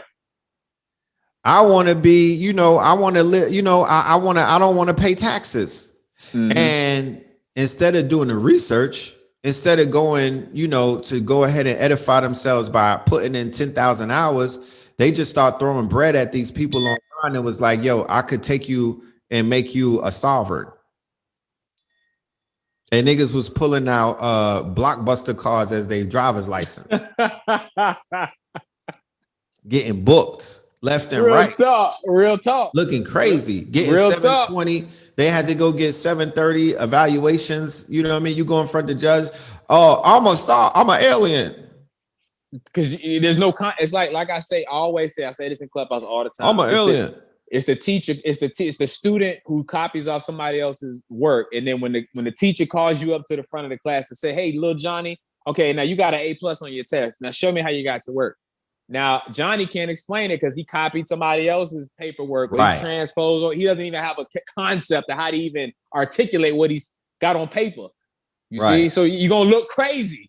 You know what I mean? So yeah, that's exactly what you can't. There is no, let me tell you, there is no shortcuts. There is the shortcut. The shortcut is the long way. Understand that. You got to put the work in. You got to go through the process, because the process is the journey. The journey is the process. The destination and the journey are just important. They're just equal in value, because where you're going is just as important as the process from you starting to getting there. The hero's journey, as we always talk about. It's a road to perdition. It's a path that we all travel on, and nobody ever said that it was going to be a walk in the park. Nobody never said that this is going to be easy. Nobody even said that when you signed up for this community that this shit was going to be all roses and hand holding and shit. You're in a different era. This is the hip hop era of consciousness. You're not in Dr. Ben's days, my nigga. You reincarnated a little too later. You know what I mean? Like, you came during a whole nother wave and whatnot. This, as you can see in this wave, it's a little rough around the edges. You know what I mean? There's more of a street element of the teachers that the teachers have. There's more of a hip hop element that the teachers have, because if you were watching the videos back in the days, Phil Valentine, in one of his famous lectures, he handed over the quote unquote, he handed over the thing to the youth. He passed the baton to Black Dot and all of them, and was like, I'm out. And then Bobby removed himself, and then Delbert died and whatnot. He made transition and ascension, rising power to Delbert Blair, and then Dr. Sabi left us. Right. So there's no coincidence that Dr. Sabi made transition in 2016. And that's the year that the conscious community fell apart. Right. The year that Dr. Sabi made transition in August, the conscious community fell apart that December, when, there was all of those fallouts and whatnot. And that was 2016 was the crescendo. Yeah. You feel me? Yeah, it was a crescendo of that. Real talk. And then you had Lupe Fiasco, who was quote unquote industry supposed to be a conscious rapper, talking down on Dr. Sebi. But then you have Nipsey, who's supposed to be a gangster rapper, bigging up Dr. Sebi. You see what I'm saying? You see the parallels? Right. So it's like that. We saw the flip happen. We saw the actual paradigm flip, and the timeline matches up, because we know the Gregorian calendar is off. They say it's off based on the Ethiopian calendar, is off by 4 years. So 2020 was the real 2012. Because people always say, they always say, like, people say the world's gonna end and all this stuff. We got to remember, 1,000 days on earth is but one day in the heaven. We're speaking metaphysically, right? So if we're saying we was in the end times 1,000 years ago, if somebody said they were in the end times 1,000 years ago, technically they could have been right, because 1,000 years on earth is only but one day in the heaven. So our job is to find yourself in the story. That's why I preach and teach about purpose. And this is why the Facts Initiative is so important, because you're going to go, nobody's stopping technology. This wave that we're going into, humans are not going to be hard labor anymore. There's not going to be any positions for us to be doing hard labor. And that's good. That's a good thing. Let me share something with you before you continue. That our ancestors who were quote unquote slaves or in chattel slavery and whatnot, it was the technology of that day, right? The cotton mill and some other technology that was considered to be high level technology back then. That's the shit that got our people from their backs being broke, working from sun up to sundown. Yes, brother. You know what, Red? Richmond used to be considered like Wakanda of America. Like Richmond, Virginia, if you would have come to Richmond back in the day, you would have saw some of the first machines and technology here because of the tobacco and the crops. Right. So people come in here, they're seeing technology they've never seen before. So this was Wakanda. This was the new world. Like, it was like, wow. You know, so like you said, that technology is key. And that's where we're at now. The technological advancement. And our people, unfortunately, you have a lot of people who are teaching, don't mess with that technology. It's the devil. AI is going to take over and all this stuff. And it's like, no, you got to proceed that way. Everything is programmable. It's programmable, right? So the key is who are the programmers? Who's doing the program? Are you going to take over AI to work for you, bro? It's programmable. It's not a fucking being, bro. That part. It's not a being. Drawn from source code. It's drawn from source code. It's programmed. It's written up. It's designed. You can have AI do everything for you that you need it to do, right? That you don't want to do with your human labor and your sweat equity and whatnot. That's what these computers and these machines are for, to help push that and to help excel what it is that you're doing that you might have limits on because of the fact that you're a human. So the future is beautiful when you look at it like that. That's right. And because we have program bias. We're dealing with it now with Instagram, Facebook, all these apps. These apps have program bias is what I call it. The bias is programmed into it. You know what I'm saying? You talk about a certain thing, you come from a certain demographic, you already know how it goes. You know how we're shadow banned and all these things on these apps. So it's like we're going into Web3 and all these beautiful resources that we have available. We just have to be conscious in the codex, because that's what this goes back to. The reason we're out of disorder right now, because we're not on code.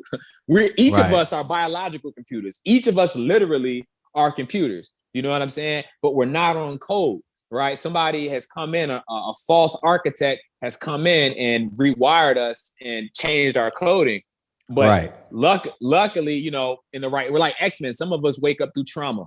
You know, some of us wake up through self-inflicted reason. Some is divine intervention, but whatever causes it, once that cracks open, you start to realize you were one of those ones who were meant to remember, right? And your cells start to regenerate, right? And then, you know, you start to go back and dial back into your source self. And that's what we're doing right now. We're lighting minds and we're showing people it's okay. There's a collective community for this and support for it, for real.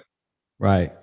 So machine learning, AI programming, computer programming, all of that is something that, you know, our contemporaries and especially the youth should really be getting into. You know what I mean? Like, we've stressed it on many different occasions throughout the years, but we really got to put that out there now, because at the end of the day, yes, there is program bias. You know, I'm talking about the people that are programming the AI and the machine learning that Google and all of these other companies, do you think that they're going to program the AI to learn the truth about them?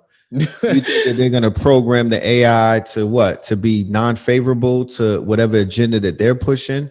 They're going to program it to basically, you know, look over it. Queen of Zamunda, nobody is deleting any kind of comments. I'm here talking. So what are you talking about? So the bias that's taking place in the coding community could be combated easily when we begin to program our own technology and our own programs. The programs don't have to live with each other. The programmers that we have, you don't have to, you understand? You don't have to follow anything that Google and any of these companies are doing. You can make your own company with your own technology and your own AI. I know that you can do that now. I don't know about what the future holds. I know right now you could do that. And I know also with Web3 that is decentralized and whatnot, there's more that you could do with that than you could do on Web 2.0 with the Amazon cloud and all of that shit. You know, all of that's, you know, that's tricky because it's centralized. So they could clip you. In the decentralized aspect of things, they're not supposed to be able to clip you. The blockchain and the all of that shit's supposed to be a protectorate for those of us who want to put things together. You just can't be putting together no programs that are going to be considered to be, you know, homeland security threats. Right. Hell no. They're gonna pull up on you. Facts. You know, and that's what I'm saying. So it's so key that we collaborate and pull our resources together. Because even with the fantasy industry, like writing movies, that's one thing I'm looking at right now. I really want to write movies. I really want to like full-fledged productions. I got so many stories and scripts in my mind and like written out like concepts, you know. So that's another way. Because again, that edutainment is the way to go. You know what I mean? I feel like with our youth, we're gonna have to educate them and we're gonna have to incentivize. And that's gonna fast track them. And that's gonna help build this thing a lot faster, you know. So yeah, we might have to offer. Right, we're gonna have to offer them something. You know, we're gonna have to reward them. We have to incorporate them into our reward system for doing what it is that we need them to do. At least now, right? We're not at the level to where we could just be like, because they're our children, they have to do it, or for the people that no, that's not how this shit works. They have to be incentivized. Yeah, man. We got to be able to throw something at them, because the other side is going to incentivize them. That's why we suffer from what is called brain drain. And what is brain drain? Oh, simply brain drain is the fact that Google, Apple, Facebook, and the other FANG companies came into the hood and drained you of your talent, right? By offering them $60, $50, $100, $400 an hour. Yep. That's what they did. They brain drained us. So now when we look around, we don't have too many geniuses in the hood. We got knuckle draggers. We got drug dealers. We got gangbangers and shit like that. And what they have to offer is something of a lower frequency. And they lowered the bar so much that everybody has that to offer. It's not even rare anymore. You know what I mean? Real talk. They pulled the intellects and the geniuses out the hood. And now we just got a bunch of the knuckle dragger shit done exploded and expanded, and everybody's on that one frequency. They all clones, right? Everybody's cloned.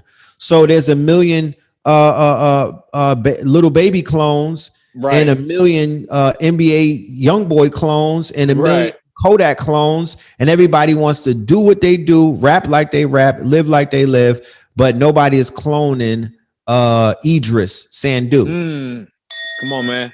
Talk to him. There's no Nipsey Hussle clones on the conscious side. Bar too high. The bar was too high. So even with the dancing and with the rapping, the TikTok dancers lowered the bars. That's why white people are doing it like that. The mumble rappers and the quote unquote nursery rhymers, they lowered the bar. That's why white folks is repeating your lyrics, and that's why white folks is bold. The Jack Harlows of the world, that's why they rapping right now. Because when the bar was at a certain heights, the only person that could get in was third base. Yeah, facts. Gas face. Hey, bro, they got what they call the white little baby, the little European boy. He rapped just cloned him straight up, cloned his ass, studied him, and knocked him right off. Man, bro, when we gonna get it? When are we gonna get it? When are we gonna get it, bro? That's why we pushing. Jack Harlow cloned Drake. Facts. So now, you know, we have the opportunity. You feel me? We got the opportunity, you know, to bring some of our originators to the forefront, but we have to incentivize them. We have to say, yo, there's $100,000 check waiting for the nicest. We just did $1,000 with Return of the Gods. We need to raise that shit up throughout the time to 100,000. I'm going to Invest Fest this weekend in Atlanta with EY. I'm going to the Invest Fest. I'm gonna be suited and booted and whatnot, and I'm going to talk to them grown people with 800 credit and foreign cars and all of this money that they claim that they got. And I'm like, look, we need incubators, we need accelerators. That's right. I'm gonna tell Tyler Perry, if he's in the crowd, I promise you, I hope they let me get a mic. Tyler Perry's studio is cute. Right. Shout out to Tyler Perry in the audience. Right. But when I read the book, Empire They Own, Tyler, right? Tyler, did you read it? Tyler? Tyler, tell him what it said. The reason why Hollywood is because there was 5 studios, not one. That's right. Tyler Perry's style of making movies cannot satisfy all of Black America. He has a certain type of look to his movies. Right. he has a certain type of his movies have a certain type of theme to them, right? And that's it. That's the same way that MGM as a studio produces a certain type of movie, right? Right. And the other movie studio, which would be like, you know, they had MGM, they had Universal, you know, all of the 5 original studios and shit like that. They all had a certain style to them. They all had a certain type of motif that they represented. So I'm like, in order for our movies to compete with each other, we need more movie studios. So Tyler Perry is a start, but we need 4 movie studios in Atlanta for this shit to officially be Black Hollywood. For it to be Black Hollywood, they need more studios. You understand? They need more studios. They need a studio that's going to be only focused on Afrofuturism, unapologetic, and it's going to be high science sci-fi, right? Not that dumbed down shit, right? We got Marvel for that. Right. They got us acclimated to basic shit, like basic sciences and basic metaphysics. We need a movie studio that's going to push it further than that. Then we need a whole movie studio that's only going to focus on Black love movies, right? Like Love Jones. It's too many baddies out here for you niggas to not be making love movies. Like, I mean, I could just go on my Instagram and get some of the hotties. It's too many baddies they need to be on the movie screen. Right. How can you not? These chicks that's out here selling box and going to Dubai to get shat on and whatnot. Yeah. They need to be on a movie screen. Somebody needs to be falling in love with them. That part. You know what I mean? On some healthy relation type shit. Like we need, you know what I mean? Like we should write a movie where a conscious nigga who do massages basically, you know, was massaging like a super duper, you know, a super duper whatchamacallit. You know what I'm talking about? Right. Like he gets with a shorty and that shit just goes upstairs. Like, you know what I mean? Like, yes, sir. Look, and they have children. He turn a hoe into a housewife. Come on. No, I'm just saying there's many scenarios. I want to see a movie where a brother takes a shorty out of a same-sex relationship and gets her back on course. Oh wow, that's hard. That's dope. That's but then you dive into the psychology behind that. Right. You feel me? You dive into the psychology behind that. The conversations have to be had, and that's what it does. It allows the conversations to be had because you have subject matter. You see what I'm saying? And like you said, because these things happen, a lot of these things are based off of traumas. A lot of these relationships are based off of traumas. People are talking about the revolution and how to fight. The number one way you can fight in this revolution is start with your household. Run a successful household. Make a sacred, healthy space. Start there, you know, so. And a lot of people aren't able to do that based off of just conversations. A lot of people can't open up to the traumas that they have, or other people have bonded off that trauma. And that's the only thing they got in common. So that's raw. That would be a dope movie to crack open that conversation. No, that's what needs to be made. That's what needs to be created and whatnot. I feel that, you know, we our children who are succumbing to the agenda, right? They deserve the balanced aspect of, you know, because they're getting the agenda, but they're not getting the backstory of the agenda. Exactly. You feel me? They're not getting the backstory of the agenda. Right. Nobody gets the origin story about how a lot of this shit come about. Woo. Real talk or no talk. So we would fare better. You know what I mean? We would fare better to give the origin stories to some of the dysfunction that we're going through as a people and not necessarily highlight it, but, you know, but become, what's that word? What's the word that I'm looking for? Cognizant and aware, and also become the alchemist. Right. Become the alchemist and change what it is that is taking place.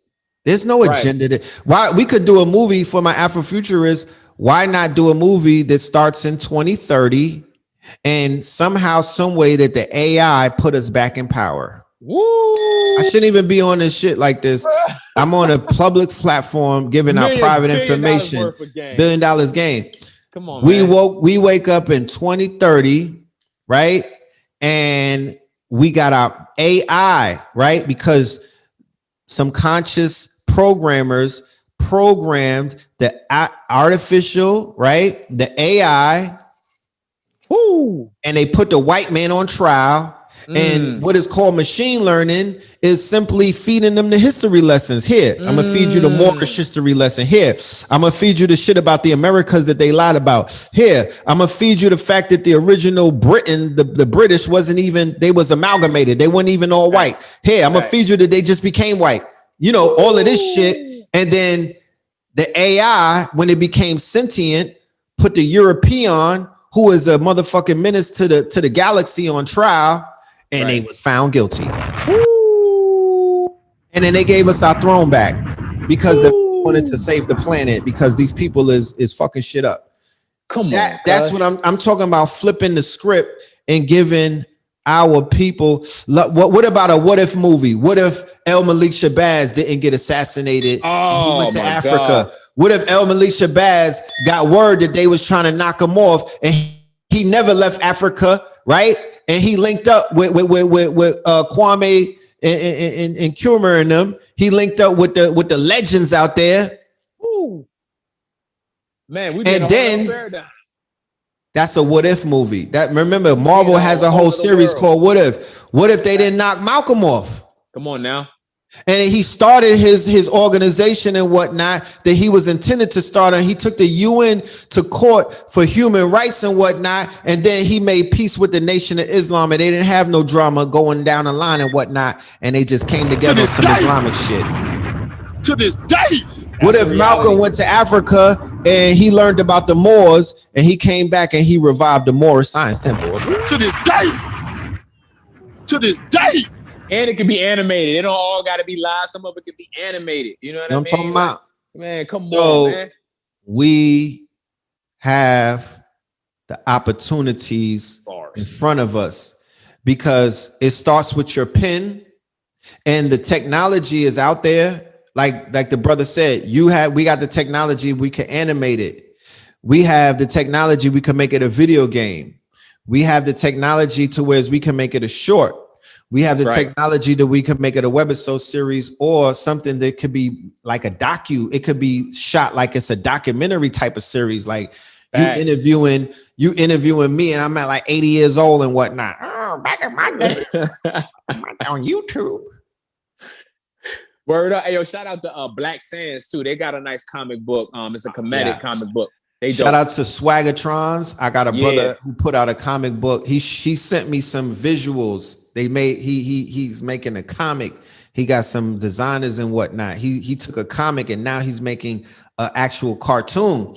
So when I say what I say, on like when I said it on the 19 Keys on a Higher Level Conversations interview about the fantasy industry, I'm not saying it to like intellectualize. I'm saying it because I'm actually seeing cartoons being made in real. I know the people who's making the cartoons. I know. I went into LA and I went to the toy stores. I seen toys. I seen 3D. I got somebody who have a 3D machine, the 3D printer.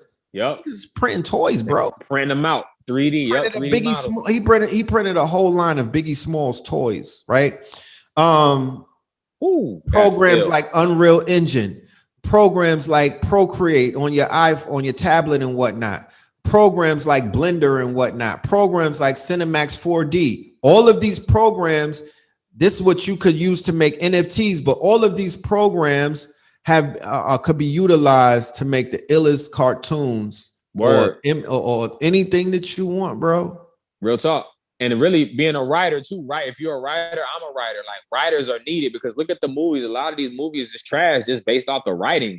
It's like, it's just bad writing. Because my father told me that when Jaws came out, right? Jaws, right? Steven Spielberg wrote the movie Jaws right after whatchamacallit won all of those awards, right after The Godfather. My father told me that The Godfather was the last great movie that was written like that.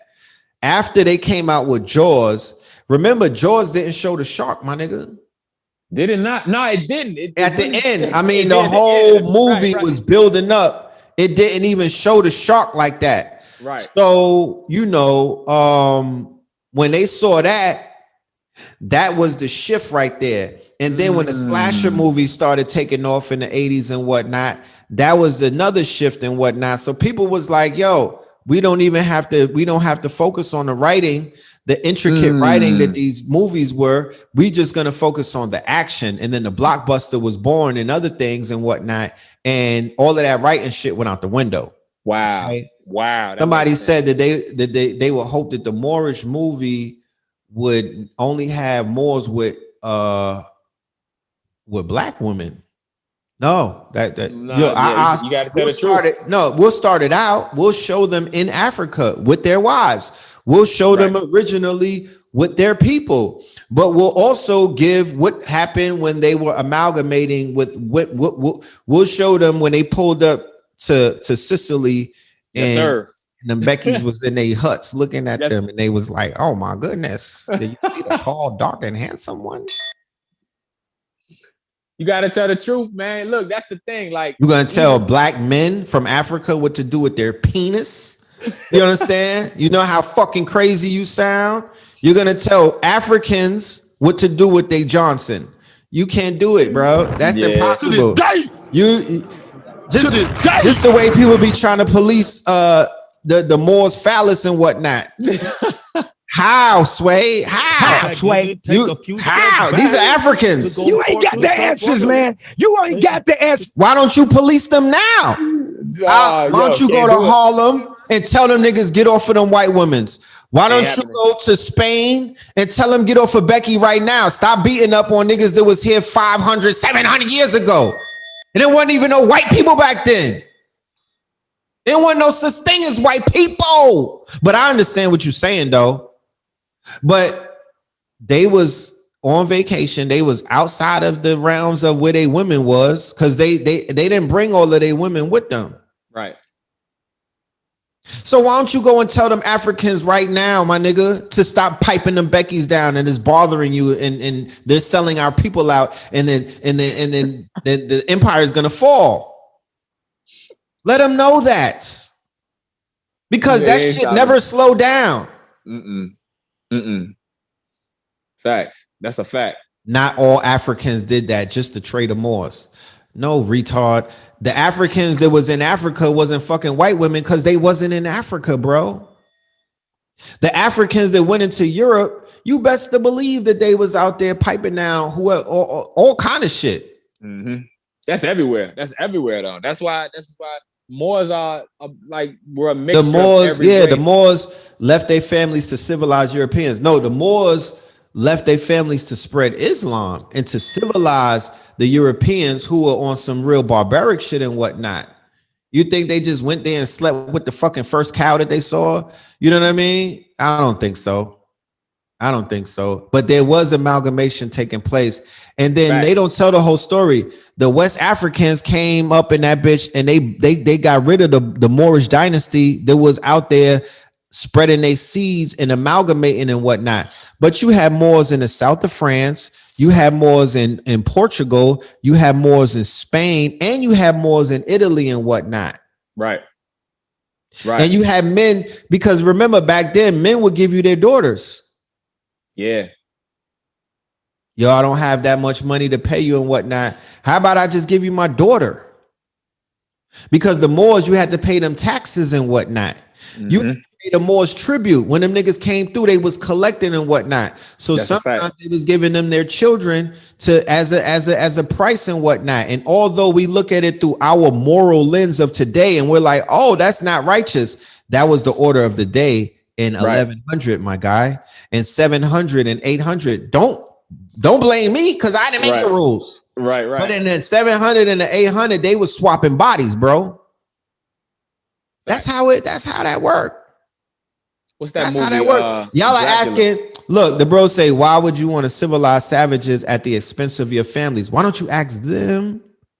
One, two, because think about it. No, I'm just saying we're simplifying a whole nation's mission. Right. We're simplifying what was going on the ground almost 1,000 years ago. We're simplifying it with our modern day mind state. Why would you leave your woman as a single parent? There was communities set up, right? Our men always went to war. There were men that were warriors. There were men that were traders. We traveled the 7 seas as merchants even before warfare. So think about it. I'm traveling the 7 seas. My most prized possession is my family, right? I'm going into uncharted territories with savages and whatnot. Home, I'm not taking you from home. You live in the village. The village is going to take care of you. If I never make it back, you marry my brother. If I never make it back, my peoples take care of you and whatnot. Right. What's more important than me is my children. Right. So I'm not bringing my children with me. My children are going to raise. But let's say that I go to Hawaii to do a little bit of trading and whatnot. Let's say that I go somewhere as a merchant and whatnot, as a sea merchant and whatnot. Right. And I go to the kingdom of Hawaii. And then in the kingdom of Hawaii, the king of Hawaii introduces me to his daughter. And he was like, you know what? I think y'all look good together. She likes you. Like, you know, I'm piping, bro. What is you talking about? What do you mean? That's how it went down. And then when I plant my seed in Hawaii, right? And then when I plant my seed in Hawaii, now my seed is royalty in Hawaii. Now we got a royal bloodline in Hawaii. That's how that worked. Our seed was in our gonads, meaning our scrotum, our sacs. Right. We would pass on royalty through that's why, you know, when you look at the medieval movies, the son is a bastard if he's born from the father who wasn't married to the mama, right? Mm-hmm. But it came through the quote unquote father, the father's seed. Through the seed, right. The black woman or the African woman, she would probably get stoned. She would get get disowned. They wouldn't fuck with her if she fucked with an infidel or somebody outside the tribe and let them pipe. Mm-hmm. But for the men, it was a little bit different. I'm just letting you know what it was 1,000 years ago. Right. Before the white man was telling you what to do with your penis. Because a lot of the laws that people run around with this monogamy shit, that's all European, bro. That's modern, my niggas. That's not how we was moving, bro. Right. It's not how we was moving. We had harems, we had concubines, we had quote unquote harems of women that would wash our feet the same way we was living the soft life, nigga. Original soft life. We had concubines. We had harems. We had women belly dancing for us while we smoke hookah. Facts. And they was doing our nails. They was braiding our hair. And another woman was massaging us. And then somebody was giving us the rub down. What did you say? Mm-hmm. That's how it was working. I'm not here to apologize for nobody. I'm giving you the history the way it was given to me and whatnot. Right. Feel me? And we wasn't running around talking about white or black because that wasn't even a fucking color back then. We wasn't known as colors back then. Real talk and no talk. So if somebody from a different tribe or a different nationality wanted to get down and whatnot, that wasn't necessarily, we didn't have the same taboos that we have today. You didn't know that? Right. You didn't know that? Right. This man, know thyself. You got to know yourself. That's you didn't know, and you didn't know that some of the Germans were amalgamated. You didn't know that the British, some of the people that they call British were amalgamated. You think that everybody in Europe was pale. That's because you don't do your research. Right. Exactly. Because it'll get you out of that mindset. It's no different from how they taught us in the school systems. You were taught your history started with slavery. I went to a lot of different schools and that was the same story, but it's a psychological operation. Because if I'm telling you your history starts here, you know what I mean? You already are developing an inferiority complex, right? You already start to, and this is what has happened is blossom to where our people aren't able to conceptualize our world history. Now, that's why, that's why I wouldn't. Yeah, that's why I'm glad that we're having a conversation and whatnot. But you know, it would have to be done. You know what I mean? Because I'm not. You know, right. That's why movies are important. That's why that's what we That's just why talking about. Netflix and chill for you niggas. Like It's pull coming. up some popcorn because you're not walking out of this movie theater after a while. You're gonna understand. You're gonna understand. That's why you're gonna understand, right? What this shit is about. Right. Leave the Right. gay stuff out. It's I like don't the think it was Matrix. that many gay Moors, even though there might have been some type of funny guy shit might have been going on because once again, they were mixing and mingling with the Europeans and they were kind of like amalgamating each other into each other's culture. Mm-hmm. You Fact. know what I mean? Happening now. It's So happening to yeah, this day. so I probably it was some moist shit probably going around. I don't know because even when I did the research, you would get beheaded because that's Islam is not Christianity. They don't play that in Islam. They ain't no funny guy fucking imams, my nigga. Facts only. Shout out to the nigga in Brooklyn, the preacher nigga that got robbed. There's that shit don't fly like that. There's no fucking there's no chichiman fucking imams from what I know. Facts. They on their militant shit. They sticking to the plan. So that shit was a dub. You could get bodied from back in the days. I'm under the impression that the Islam shit was stricter back then than it is even now. Absolutely. You couldn't even waste water back in them times. During them days, it was illegal to waste water when Moors ruled Spain. Right. That's how strict it was. Literally water. You couldn't use water. You couldn't like misuse water. Like how people leave their faucet on. That was illegal when Moors ruled Spain and Europe. So the same way that we brought up the dude that cloned Little Baby, right? They what do? They let us come through, right? We come through shining our light. Right. Because one thing that God can't do is turn down, the sun can't turn his lights down. That's right, God. So you are who you was before you got here, right? And it ain't where you from, it's where you at. So I don't give a fuck. Wherever I'm at, I'm going to shine my light, right? Wherever I'm at, I'm just going to show up, right? In the best version of me. Right. So they studied us like they always do. We were known as the troubadours, right? We had people that would come through and perform music and dance and shit like that. We were the troubadours. We were the entertainment and whatnot. Like how you had the king's court and you had the people coming to the court to do what? To entertain the king and whatnot. Right. We had shit like that, right? So as troubadours, they would study us, right? After we fell, they became the troubadours. That's right. Right? After we fell, we was the scholars and shit like that. After we fell, they became the scholars. That's right. Right. After we fell, they became the explorers. We the original explorers. Right. We were the original merchants. We were the original traders. We were the knights in shining armor. We were the tall, dark, and handsome. And now they became that. That's right. They switched places. Eddie Murphy. Y'all still butthurt because Moors was with white women. You're gonna have to live with that. You know what I mean? Shout out to all of my light-skinned niggas, man. Fuck that. To this day. To this day. Shout out to all my light-skinned niggas, man. You know what I'm saying? Fuck that. Yo. Y'all butt hurt. You know what I mean? Over what men did with their penises 1,000 years ago. Right. You know what does that even matter? It doesn't even matter. Fact, That's weird. That's weird Fact. to me. But whatever. You know what I'm saying? But it is what it is. It's a part of history that, you know what I mean, that you can't do anything about. Right. You got to that's a history. I'm not that history, that shit don't bother me. Right. The shit that the roots sold me and the shit they sold me in school, all that shit bothers me.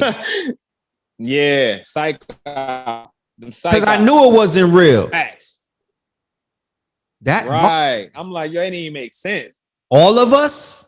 Every single one of that shit bothers me. It wasn't all of us. The same way that all of us wasn't Moors. All of us wasn't in Europe. Right. Right. Exactly. You know? Exactly. You gotta expand your mind.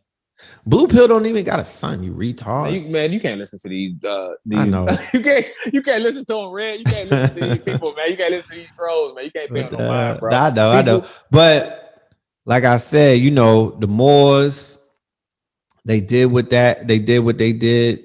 You know what I mean? They fought the good fight. They civilized the world, you know. Right. And that comes with a lot. That's not comes easy. with a lot.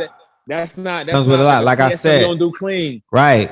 We shine our light. Take it up with our creator and whatnot. That we pull up, and then just us pulling up, we gentrify shit just by pulling up, my niggas. Woo! I'm talking about. Type energy we on, bro. And we were able to hold, somebody said that my son is mixed. Man, you can't listen. No, I'm just saying, mixed with what? Exactly. Mixed with what? My son is Jamaican. What is he mixed with? What the fuck are you talking about? But anyway, that's what I be saying. People be up here, man, oh man. That's what I'm saying. That's what we at, man. People, the Moors did what they did. I understand why slavery was what it was. I understand why the European is who he is, right? I understand why they have a nigga gripe. I understand why they don't want us anywhere around they women, because they women is choosing us. I understand why white inferiority complexes exist in America. I understand why they had Jim Crow and the KKK was out here hanging niggas and cutting off their phalluses and whatnot. I understand why they basically have pitted us against each other. This is what I understand now more clearly because I've studied my history and I've been able to fill in the blanks, and I'm not emotional about it, and I don't feel like a victim anymore. You understand? Oh. So that's what works for me. And I can't necessarily tell anybody what's finna work with them. Right. But that's what worked for me. So I'm able to move. And when I have conversations with the same Europeans that you might code switch around, what does that mean? That when you get around them, you start sounding like them. What does that mean? That means that them niggas are your superiors. What does that mean? That means that you don't know yourself. But when I have a conversation with them and I don't code switch and I stay the motherfucking red pill and whatnot, I gotta have an intelligent conversation, and no European is able to wrap their motherfucking they not able to wrap me around their fingers the same way that they're able to wrap you, because the only way that the European rules is because he's smarter than you. He has more intellect than you, has more knowledge than you, because he studied you.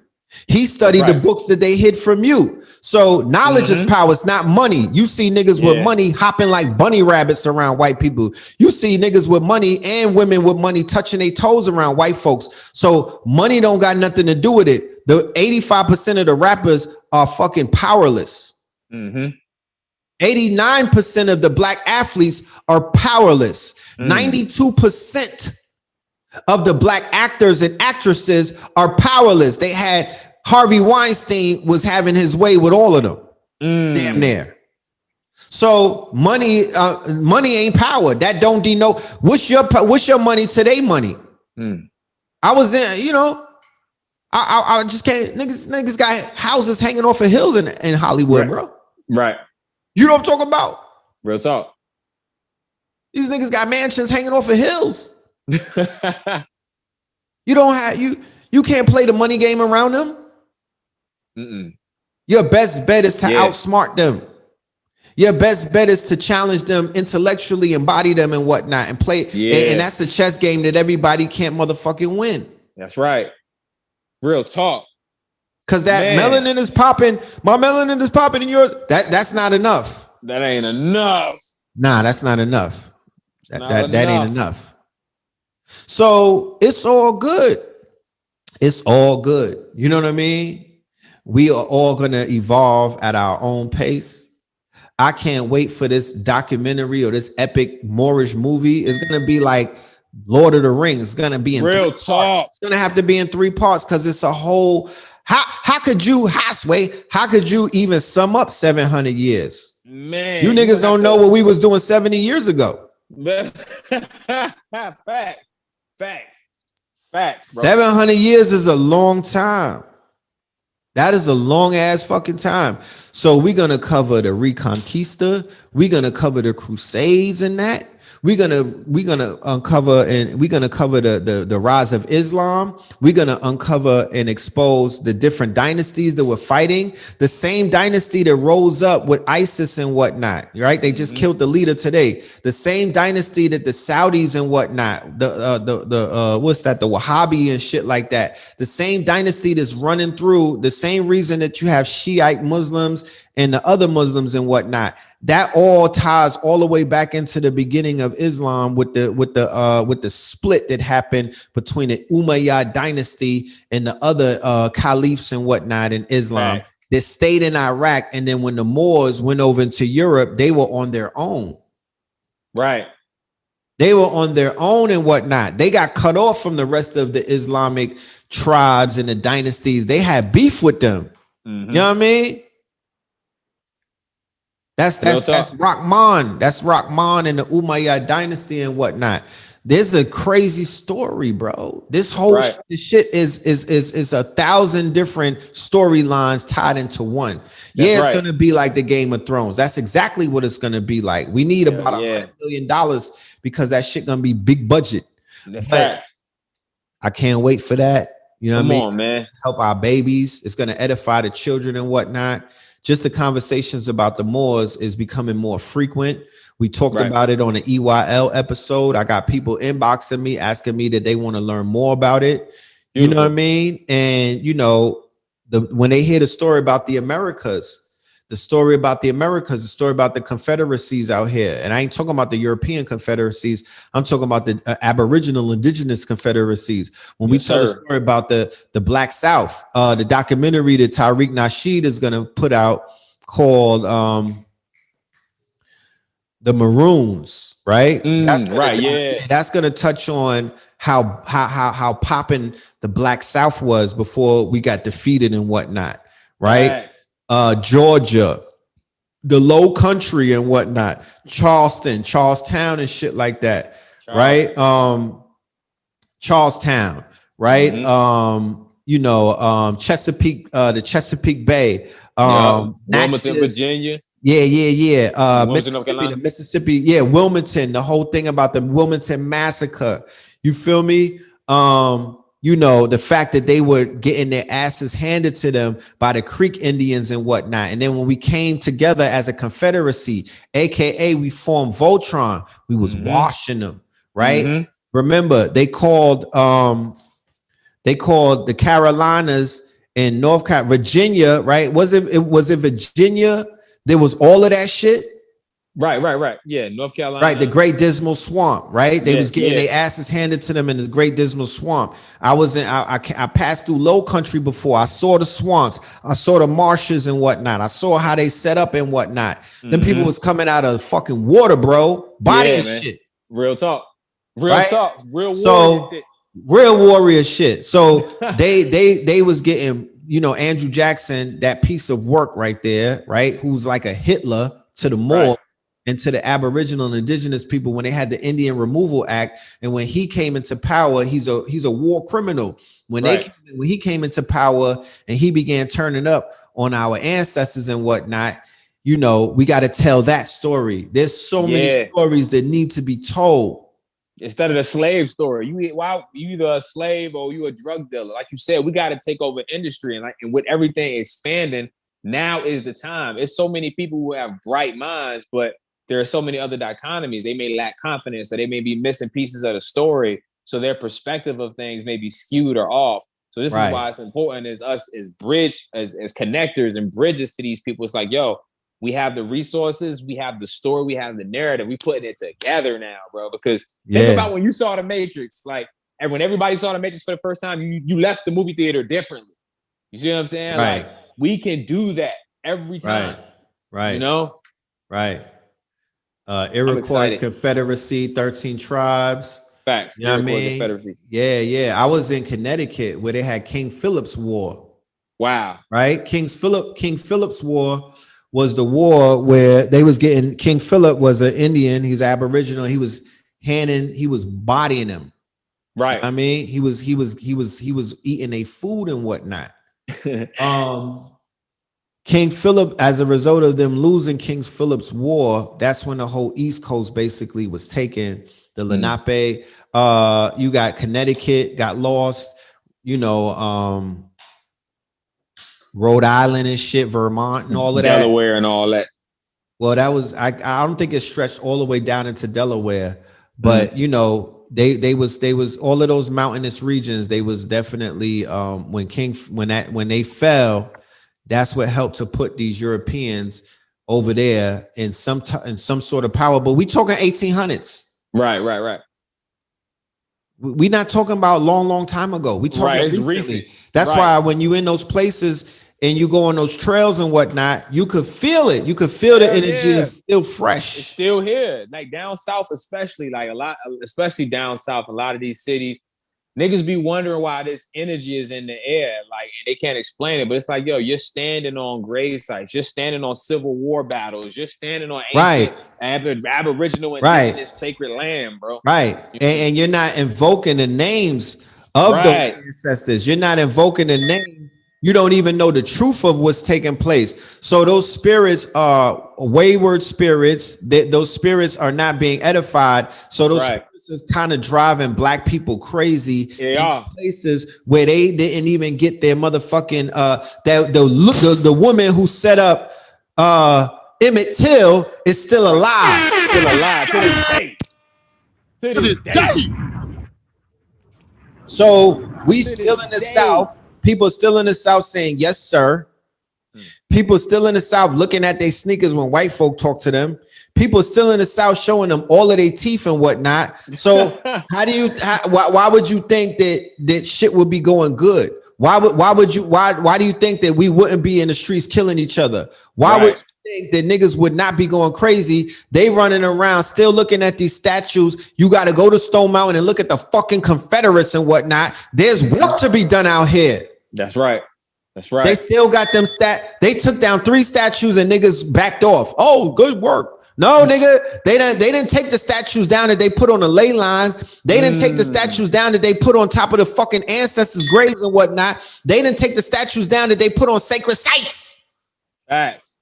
They just took some dummy shit down for you niggas so you niggas could, continue twerking. Right. Commence to twerking. That's right. Black Lives Matter shit. Real shit. That's what happened.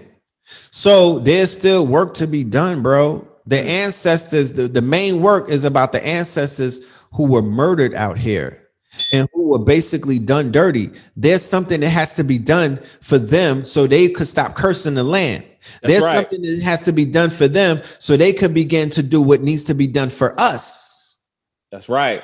I promise you. We can't carry on and think that we're going to get blessed. We're going to get blessings. Oh, we in Wakanda. Oh, we in this. Oh, the gold is going to appear to us in the mountains and whatnot. Oh, we going to get land. Oh, we finna get reparations. My nigga. There's a little bit of work that we need to do to qualify before we do all of that. You know what I mean? Gotta qualify. Man. Come on, man. We in 18. Honor your mother and father so your days can be long on the earth plane, man. Honor your ancestors, honor your forefathers. And look, you don't got to get no blood tests. You can just start with historical research. You got to go back and connect the dots. Go talk to elders if you got them alive. Go back and look at public record. You know what I'm saying? Do internet research. Like you really for the grandmother who say we didn't come on slave ships. Don't call her demented. Don't be like, oh, we got to put her in a home because she wilding. No, she was saying that before her hair was gray. She got bone straight hair. She might got blue eyes or green eyes. Mm-hmm. Right? She copper complexion. And she got mad wisdom in her. And she talks to the motherfucking nature. That's right. So listen to her, please. And don't write her off like she don't know what she's talking about. We are multi-dimensional beings.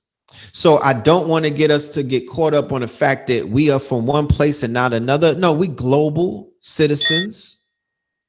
Our DNA is millions, if not billions of years old, right? You're going to let a white man tell it to you. Well, I told it to you first, right?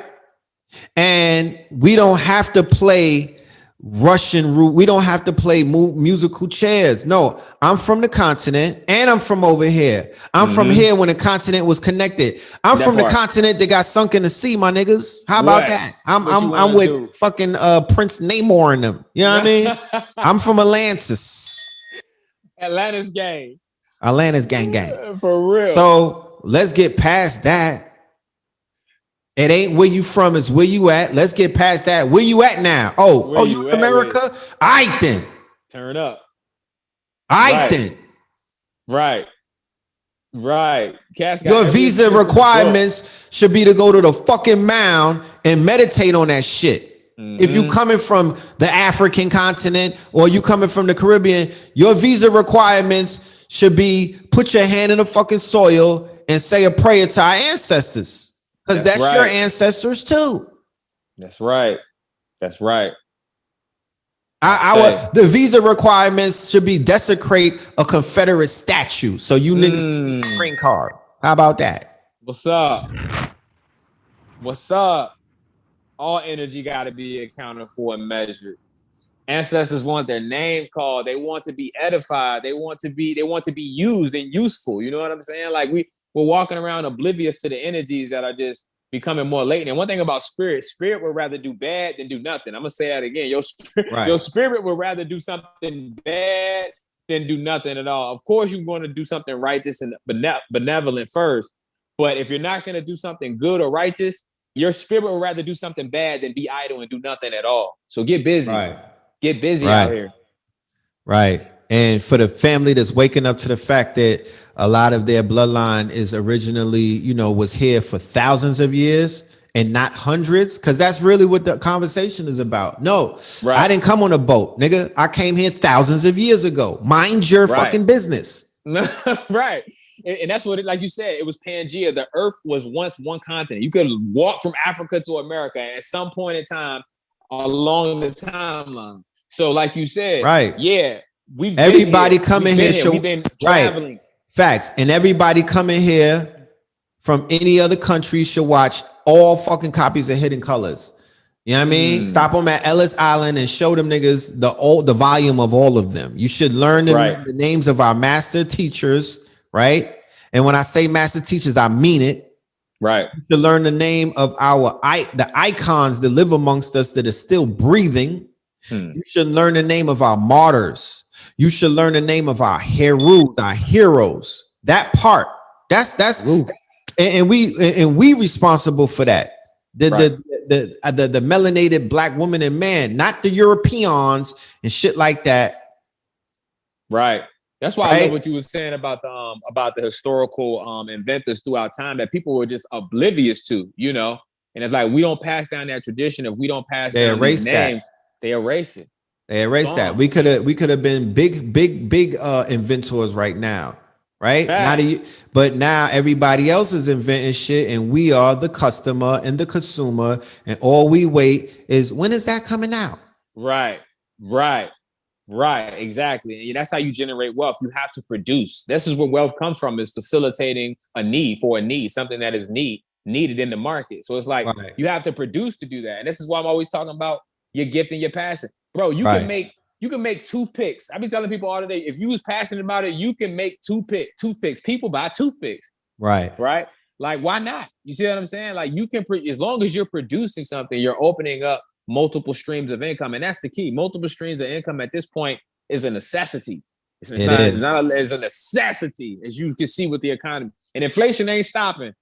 This inflation ain't stopping. It's not going to stop. It's going up. It's going up. We did a 7-hour workshop. It's on KTLUniversity.com. Strive and Thrive 2022, and we gave them about it initially was 44 income streams, but I think we delivered about 80, bro.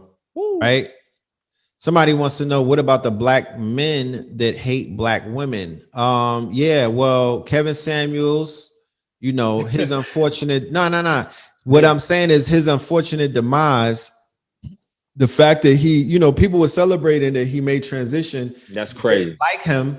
And my whole thing with them was that was premature because, to be honest with you, you would have fared better in this quote unquote gender war if he stayed alive. That part, because he had the ability. You know how they say old dogs don't learn new tricks. No, he had the potential. I know people. He had the potential in him to somewhat, you know, heal from whatever pain that he may had and whatnot. Right.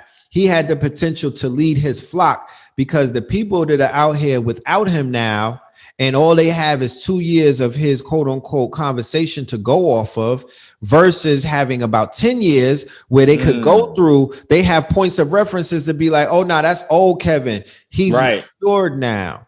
You feel me? He's matured now. He's gotten better. He found him a beautiful black woman, right? And he's on some different shit now. He's healing the black men by telling them how great black love is. Right? I could come around and try to say it, but it would have hit better by him. But now that he's made transition, what's left behind is his content. Right. So that content is going to make more men, right, more negative towards the quote unquote opposite sex. If nobody comes in and has to quote unquote, you have to basically almost counter what was being said, or you have to edify and complete his works. And in that field, I'm not familiar with the personalities that exist inside of the fields of, you know, black men and black women, or the manosphere. I'm not really familiar with those names and whatnot. I know about Tommy Sotomayor, and you niggas is in trouble if that's who you're going to be relying on for your cloth talk and to be your big brother or your big father, because black men need father figures. They need a man to talk to them about women. Hey, that's another platform we need to open up. That's one. A lot of me and my homies be talking about that in relation to that aspect alone. Like you said, I think about Lil Wayne when you said that, because like, look at Lil Wayne. If you watch Lil Wayne from when he first started rapping to when he ascended, you can appreciate his whole career and you can appreciate the whole conversation. So like you said, he left prematurely, so a lot of people didn't get the whole schematic of that man. You got a snapshot, because obviously he was going to lead somewhere, because he was healing his traumas through his platform. You can see that. You know what I mean? I saw it. I was seeing it, because I got, when he made transition, I went to his first video that he ever did on YouTube, because they was like, yo, he was selling glasses in Cologne. I was like, nah. I was like, astaghfirullah. So I went, and he was doing that. Wow. He caught this niche later on. He was basically an image consultant telling men what kind of cologne to wear and what type of glasses to wear. Okay. You feel me? Right. Makes sense. That makes sense. Right. So, you know, then he realized when he did a video, I'm looking at his timeline of his videos, and I'm seeing when he went viral. Right. And then I saw when he went viral, then he changed his conversation into the red pill, right? Because, you know, the manosphere is called red pill. Yep. Yeah. Yep. And I'm glad that I don't get confused with the manosphere and they just identify me as red pill, as just red pill. You know what I mean? And that to me, that's great. That's because I started out first before all that shit. But it's called the red pill. The manosphere is called the red pill. So they're being red pilled. Right? And somebody said a lot of the men who hate women got mommy issues. You damn right they do. Facts. That's a fact. You understand? So what about the generation who came out during crack? What about the generation that grew up through the crack era? What about the generation that grew up, you know, to see the shit that they had to witness the horrors of what crack era represented? You know what I mean? There's a lot of mommy issues going on right now. There's a lot of men who did not have fathers because the fathers was crackheads, or the fathers was locked up, or the fathers got killed in the motherfucking streets and whatnot. And they got raised by Snoop Doggy Dogg, Ice Cube, Dr. Dre, DMX, Jay-Z, Puff Daddy, Nelly with the card swipe. Right? That's who they got raised up by. And a few basketball players, right? So in the name of, once again, creating examples and holding them, the best way to teach our people is by example, right? Word. If I know somebody personally that got mother issues or father issues, you know what I'm saying? What can I do if I'm not a mother or father figure to them? I will observe them. I'll pray for them. They part of my prayers in the morning and at night. And I would do everything in my powers to help steer them in a direction to whereas they could get the healing that they need and whatnot. You know what I'm talking about? But we all are out here healing. Yeah, man. We all are on a mission. We all got some shit that we dealing with, and we all got something that's on us and whatnot that we trying to get off of us. And salute to all of y'all who are able to do that and succeed. That's right. And to keep it off for you and whatnot. You the real champion. You the real champion. You was able to defeat your lower self. You was able to get past your issues and whatnot. You was able to get over your vices. Ooh, hey, salute to you. Shout out to everybody who don't look like what they've been through. That part. Salute to you. Yes, it's a lot of women who had daddy issues. It worked both ways. Yes. Yeah, facts. Yes. Absolutely. How do we heal that though? That's the question. Where does the shadow work? This consciousness is healing because information and knowledge, because some of us are suffering in silence and some of us are suffering in ignorance. Being you hurting and whatnot, and you going through your traumas and whatnot, and because of you're ignorant on how to heal your traumas. Henceforth, while you see this huge new movement in the woke community or with the 85ers, right, through like Charlemagne the God on Breakfast Club talking about mental health, right? And then I'll read the comments and it'd be all of the 85ers like, oh man, that's something that I you know what I mean? Like they're figuring out a way to deal with complex issues, but they're not even thinking complex. So it takes the liaison like somebody from the woke community to just start that conversation. Right. To start that conversation. So the conversation about mental health, the conversation about PTSD, the conversation about being able to get over trauma and abuse, sexual molestation and whatnot, not having a parent in the home, coming from these single parent households, having a brother or a family member who was shot down in the fucking streets during the drug wars and whatnot. All of these things need to be addressed. Yep. Real talk. So that's what I try to say the consciousness can help in, because you could find a father figure in consciousness. Now, if you drawn to somebody in this pantheon of teachers, because this pantheon of teachers is a spectrum. Everybody, no one is the same. I'm not the same. I got a twin brother and we not the same. That's a fact. What make you think that any one of these teachers is the same? So there's a pantheon of teachers and it's a spectrum. So whatever you gravitate towards you on that spectrum. Yeah. And that you might see a person and they might remind you of your uncle. They might remind you of your daddy. They might remind you of your grandfather. You might gravitate towards one of these sisters or these teachers, these women and whatnot. She might remind you of mommy and whatnot. She might remind you of Real talk. Oh, Real Queen of Fours, she's giving me mommy energy. She's giving me crone energy. She's giving me big mama energy. I'm going to listen to her because my mama wasn't there like that. So I'm going to listen to what she got to say and how she moving, because I respect the fact how she moving whatnot. So boom, you come into this, you gravitate towards somebody that's like a mother figure, and then boom, you get into the information, not the personality. Right. For real. You get into the information first. You don't need to sit around and figure out what she's eating and what she do, who she with after the lecture. That's right. Don't matter. Buy the book and go home, my nigga. Right. Right. They said that they brought Cabo Kameni to Richmond 3 times. Salute to you for that.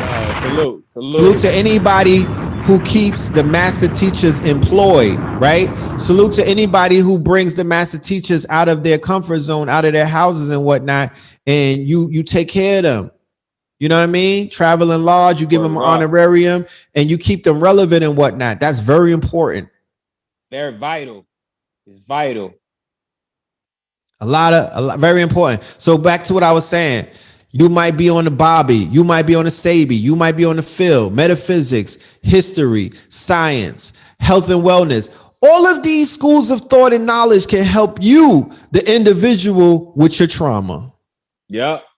Man, know thyself. We are all on a mission. We are all on a journey, right? We only we know what we dealing with. That's right. Man, that's real. Only we know what we dealing with. And if you gravitating towards somebody with a message that's not dealing with your direct healing and whatnot, you're wasting time. Stop mentally masturbating because you be acting like you got all the time in the world. You really only here for a minute to get past some of the shit that you contracted to go through for the experience. Because in your last lifetime, you probably had the soft life. You was laid up. You didn't have no trauma. Yeah. You know what I'm talking about? You probably was a fucking peckerwood that grew up in the suburbs and whatnot, and you was living the soft life. You was born with a Tiffany spoon in your mouth.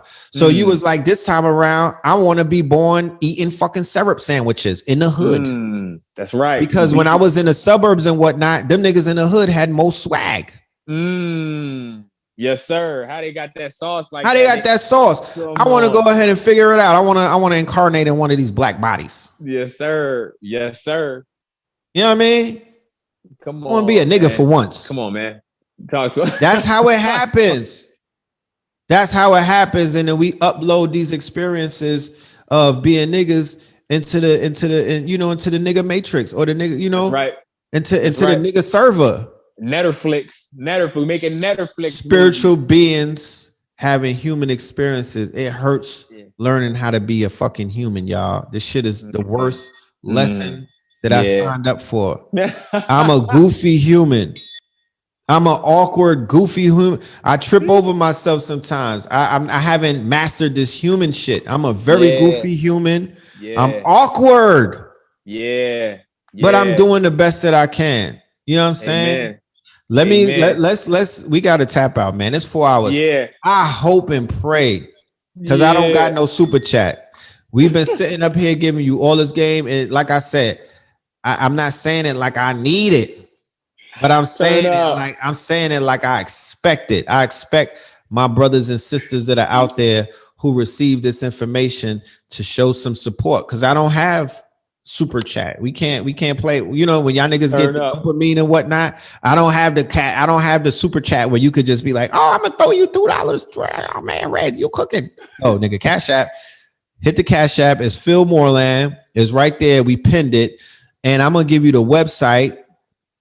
The website for our event coming up is drop the Eventbrite if you can, my good brother. Yeah, right there. Yeah, I put it in there. The Pillar Prophecies and the Facts Initiative. We going to Virginia and we are going to fuck off. Turn up. I mean, we are going off, bro. I mean, yeah, because I've been sitting around quiet. I've been incubating and whatnot. I've been in the cut. I've been out the way, bro. I know.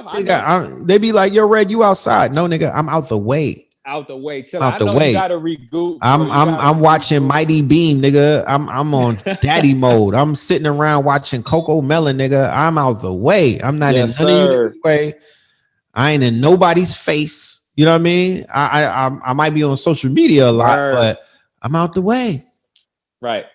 I'm out the way. Man. You gotta move like that now, man. Energy is sacred, bro. And we gotta be optimal. So you want to make your next move your best move. So it's like it's about alignment.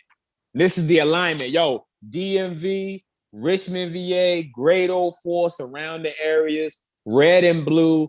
in Richmond, Virginia. Get your tickets. The tickets are in the link right now. Get your tickets. Advanced tickets are on sale. If you can't be there physically, you can watch the live stream. Get your tickets. That's the best way to invest. That's the best way to support. If you think we talking now, you ain't heard nothing. Trust and believe you getting all raw information like you've never had it before. And it's the 360 degrees because 2022 from 2016 is when it started in Virginia, and we bringing it back to Virginia, man. So I'm excited. The city's excited. This is a taste. We just, patronizing the people right now, letting you know how to purchase the tickets. You can hit the link in the chat, or you can go to my Instagram. It's Sirbey, SIR_BEY. And I'm gonna tap out. My phone about to tap out too. So yeah, it's Black August. This is Black August, and I'm not one of those people that's afraid of the word black. This is Black August, and this August is lit for us. All right, like I said, next Monday we doing our first lecture inside of our lounge called the Royal Chamber. For all of my AT aliens, my niggas, I'm looking for y'all. All right, I'm looking for y'all to pull up because y'all always see me at Seven Nandas and Wadadas, and y'all be like, what y'all got going on, Red? What's coming up next? Well, we got a lounge, we got a spot now. We have a place for us to socialize and to meet. That's something that they didn't have out here like that for a minute. So we got that up and going.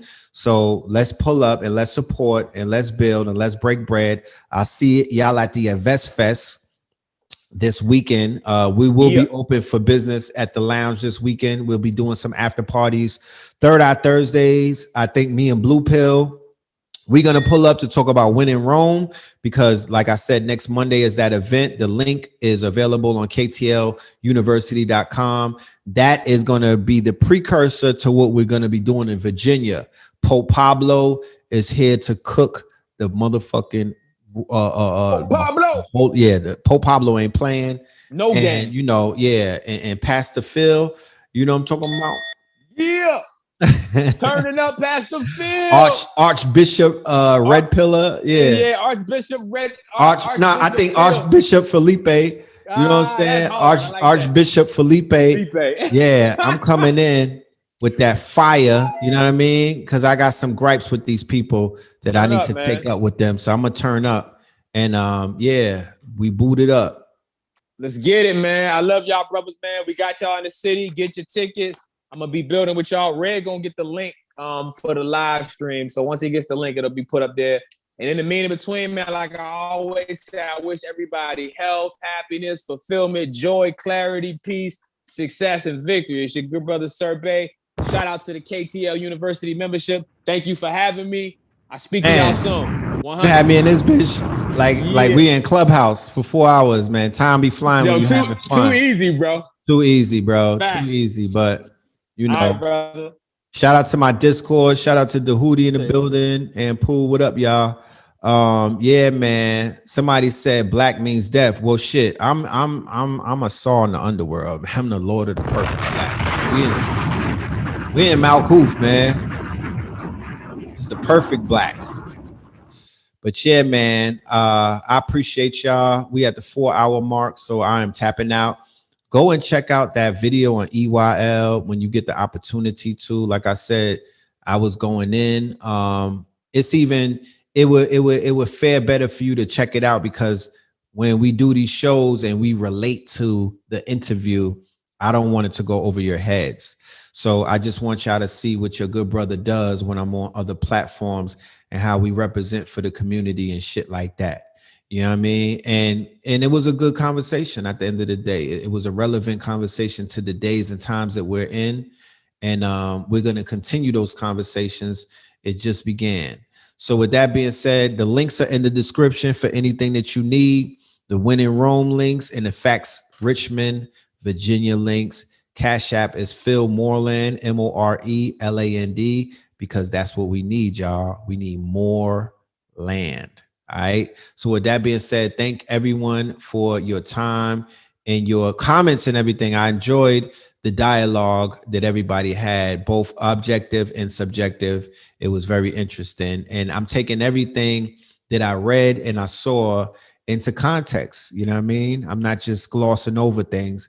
I'm definitely taking it into context. So thank you for expressing yourselves and communicating And yeah, we'll see you on Thursday.